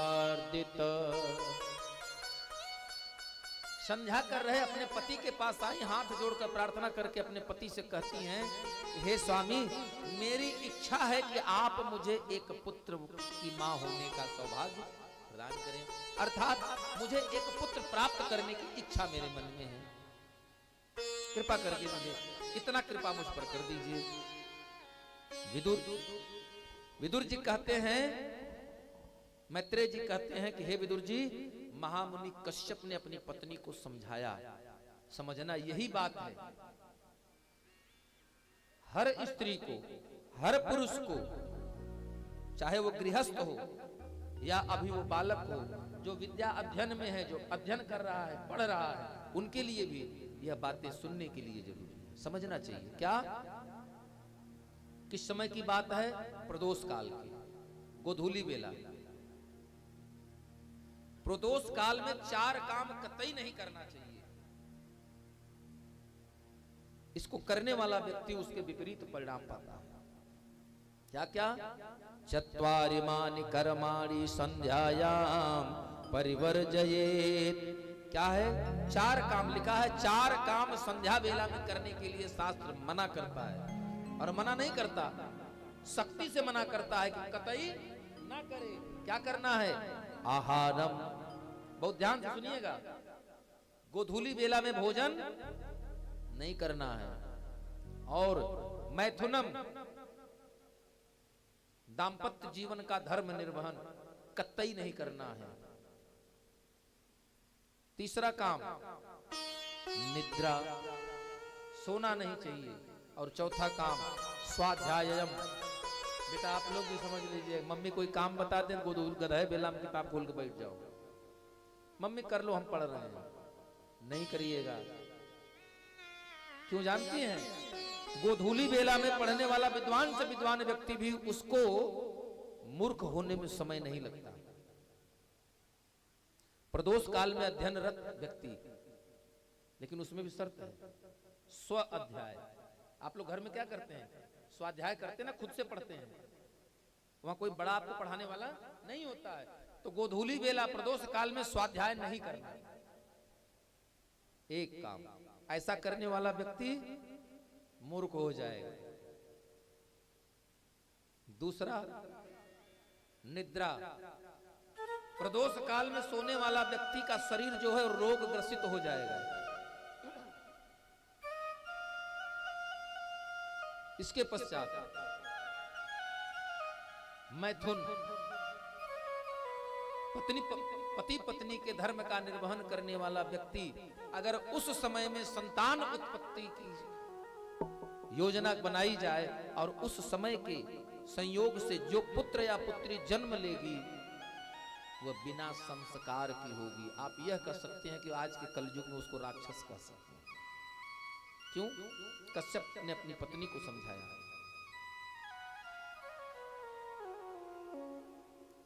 देवी ये गोधूली बेला है, इस समय भगवान शंकर के गण रुद्र अपने अपने वाहन पर सवार होकर के जगत भ्रमण पे निकलते हैं, संसार की देख रेख करने निकलते हैं। क्या गलत है, क्या सही हो रहा है, कहाँ क्या कमी है, कहाँ क्या ज्यादा है। यह भगवान शंकर की रुद्र के निकलने का समय है, यक्षों के भ्रमण का समय है, गंधर्वों के निकलने का समय है। यह समय संतान उत्पत्ति के लिए उचित नहीं है। लेकिन कल एक दोहा आया था रामचरितमानस में, कान करे अबला प्रबल। क्या नहीं कर सकती है अगर एक स्त्री अपने पर आ जाए तो? क्या धर्म, क्या अधर्म। लाख समझाने के बाद भी मानी नहीं, और अंत में कश्यप जी अपनी पत्नी दिति को समझाते हैं क्या? भोगा न भोक्ता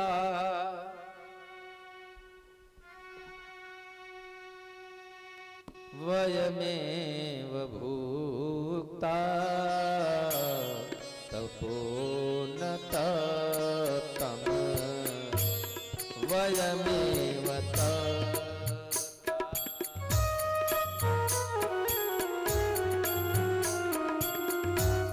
भोगा न भोक्ता वयमेव भोक्ता भोगा न भोक्ता वयमेव भोक्ता तपो न तम वयमेव तम।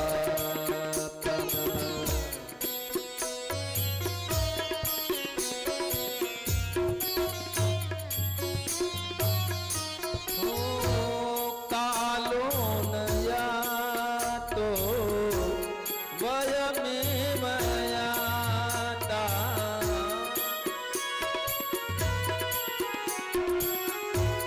कालो न यातो वयमेव जाता तृष्णा न जीर्णा वयमेव जीर्णा। श्री राम जय राम जय जय राम श्री राम जय राम जय जय राम श्री राम जय जय राम। समझाते हैं कि देवी भोगान भुक्ता, मानो क्या समझता है हम एसी का सुख भोग रहे हैं। श्रवण बाबू, हम समझते हैं कि हम एसी का सुख भोग रहे हैं ना, हमको लगता है कि हम जवानी भोग रहे हैं, बड़ा ताकत है, हम हाथी बैल सब ढकेल देंगे। आप नहीं भोग रहे हैं, वो आपके इस साधन का भोग वो जवानी कर रही है, आपके इस साधन का भोग वो एसी कर रही है। आप नहीं भोग रहे, भोगा न भुगता, हम भोग नहीं भोगते, वो हमको भोगती है। लेकिन हम यही गड़बड़ करते हैं। बहुत समझाया, लेकिन उस बेला में संतान उत्पत्ति का उद्यम का परिणाम क्या हुआ? दो पैदा हुए। और भगवान कश्यप मुनि ने अपनी पत्नी को कह भी दिया दिति से कि दिति, तुम्हारी जिद के आगे मैं मजबूर होकर तुम्हें पुत्रदान तो दे रहा हूं, लेकिन तुम्हारे गर्भ से जन्म लेने वाली संतान जो होगी निशाचर बेला की होगी, इसलिए जाओ दो के दोनों राक्षस होंगे। अब तो दिति मैया के काटो तो खून नहीं मैया। अरे प्रभु क्षमा करिए, क्षमा करिए।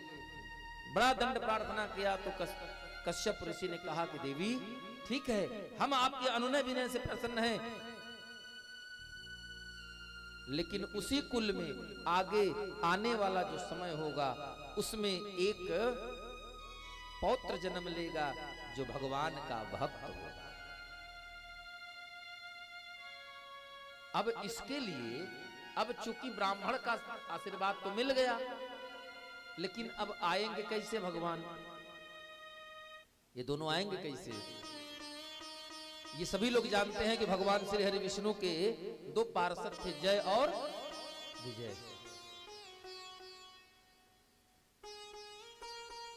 और जय और विजय भगवान श्री हरि के दो पार्षद थे। इन दोनों पार्षदों को इसी भगवान के कौमार सर्ग सनक, सनंदन, सनातन और सनत कुमार, इन चारों ऋषियों का श्राप लगा और ये दोनों राक्षस होकर जन्म हुए।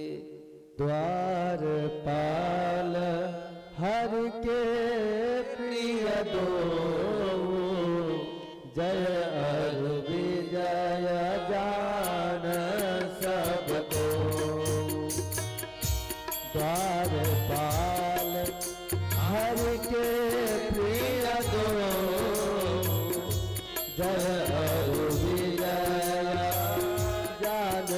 सबको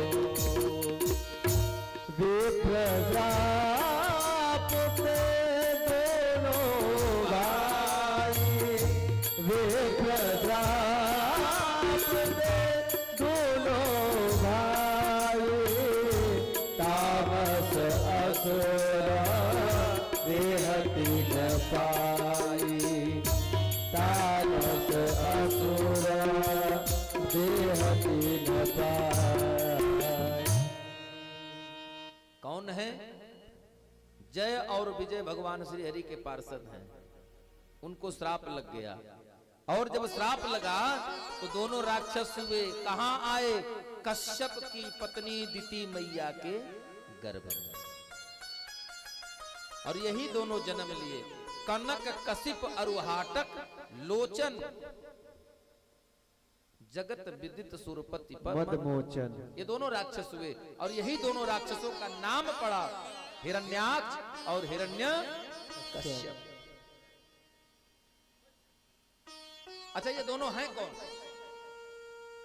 कथा तो बहुत लंबी चौड़ी होती है, लेकिन कम समय में ज्यादा काम कर लिया जाए। ये दोनों हैं कौन? हिरण्यकश्यप कौन? आजकल बड़ी जोर शोर से देखिए, मैं किसी धर्म का विरोधी नहीं हूं, लेकिन अपने धर्म का प्रबल दावेदार हूं। मैं आपको नहीं कह सकता कि आप किसी अन्य धर्म को गाली दीजिए, लेकिन ये जरूर कहूंगा कि जरूर बोलिए सत्य सनातन धर्म की जय हो। ये हम जरूर कहेंगे। हम किसी को गलत नहीं कहते, लेकिन हम सही हैं ये तो डंके की चोट पर कहना पड़ेगा। आजकल बड़ा जोर शोर से चला है वो, हिंदू धर्म छोड़ के पता नहीं कहां कहां लोग जा रहे हैं। मैं तो बहुत सीधी बात कहता हूं कि जो धर्म बदल सकता है कल उठ करके, अगर लालच मिले तो कहो अपने पिताजी का नाम भी बदलवा सकता है सर्टिफिकेट में। धर्म कौन है? धर्म मर्यादा है, एक पिता की तरह हमारा पालन करता है। धर्म एव हतो हंति धर्मो रक्षति रक्षित तस्मात् धर्मो न हंतव्यो। धर्म की कभी अवहेलना मत करिए। ये जैसे होता नहीं तो कौन कौन गेम चलता है जिसमें कहते क्विज करके, क्या क्विज कहते हैं ना, कि आओ मतलब छोड़कर निकल गए। हाँ, इधर थे, लगा कि हार जाएंगे तो इधर से निकलकर उधर पहुंच गए। दल बदली वाला काम नहीं, धर्म दल बदलू का काम नहीं है। इस धरती पर कोई और धर्म है ही नहीं, सब बनाए गए। यही एक है जो शुरू से है और अंत तक रहेगा, इसीलिए इसका नाम है सनातन। पता नहीं कब से चला, हमारे बाप दादा पता नहीं कितनी पीढ़ियां गुजर गई, हमको पता नहीं है। अब पता नहीं कितनी चली जाएंगी, तब से है और तब तक रहेगा। तो जो दूसरे का धर्म नष्ट करे वही हिरण्यकश्यप है। बहुत साफ शब्दों में लिखा है भागवत में, जो किसी अन्य का धर्म भ्रष्ट करे वही हिरण्यकश्यप। भोग वृत्ति और दूसरा लोभ वृत्ति, जो दूसरे का धन हड़प ले, बेईमानी कर ले, वही हिरण्याक्ष है। तो हिरण्याक्ष का वध तो कर दिया भगवान श्री हरि। विष्णु भगवान श्री हरि के अवतार, दूसरा अवतार वाराह स्वरूप में आकर भगवान ने उद्धार कर दिया। अब दूसरे का उद्धार करना, बड़ा भाई है, ज्येष्ठ भ्राता है हिरण्याक्ष, हिरण्याक्ष का उद्धार किया। अब हिरण्याक्ष के उद्धार कर हिरण्यकशिपु भगवान श्री हरि से शत्रुता रखने लगा। और जब शत्रुता रखने लगना तो देखिए, बताएं आपको, कौन राख सकता है महाराज, राख को सकई राम कर द्रोही। भगवान का विरोधी कोई बचा सकता है उसको? नहीं बचा सकता। उसी का उद्धार करने के लिए भगवान आते हैं। आइए, जैसा कि आगे कश्यप जी ने वरदान में दिया अपनी पत्नी को, दिति को, कि तुम्हारे उन्हीं पुत्रों के घर में एक पौत्र होगा जो भगवान का भक्त होगा, जिससे तुम्हारे कुल का उद्धार हो जाएगा। बोलिए प्रहलाद भैया की जय। और आइए यहीं से हम लोग भगवान के नाम का संकीर्तन करते हुए आज की कथा को यहीं विराम देंगे। और कल भगवान के अन्यान्य अवतारों की कथा के साथ साथ 2 अवतार हो गए। कल अभी कितने अवतार बचे हैं? 22। कल भगवान के 24 अवतारों की संक्षिप्त कथा सुन करके भगवान श्री कृष्ण के अवतार की कथा होगी। तो कल की तैयारी आप लोग जान लीजिए।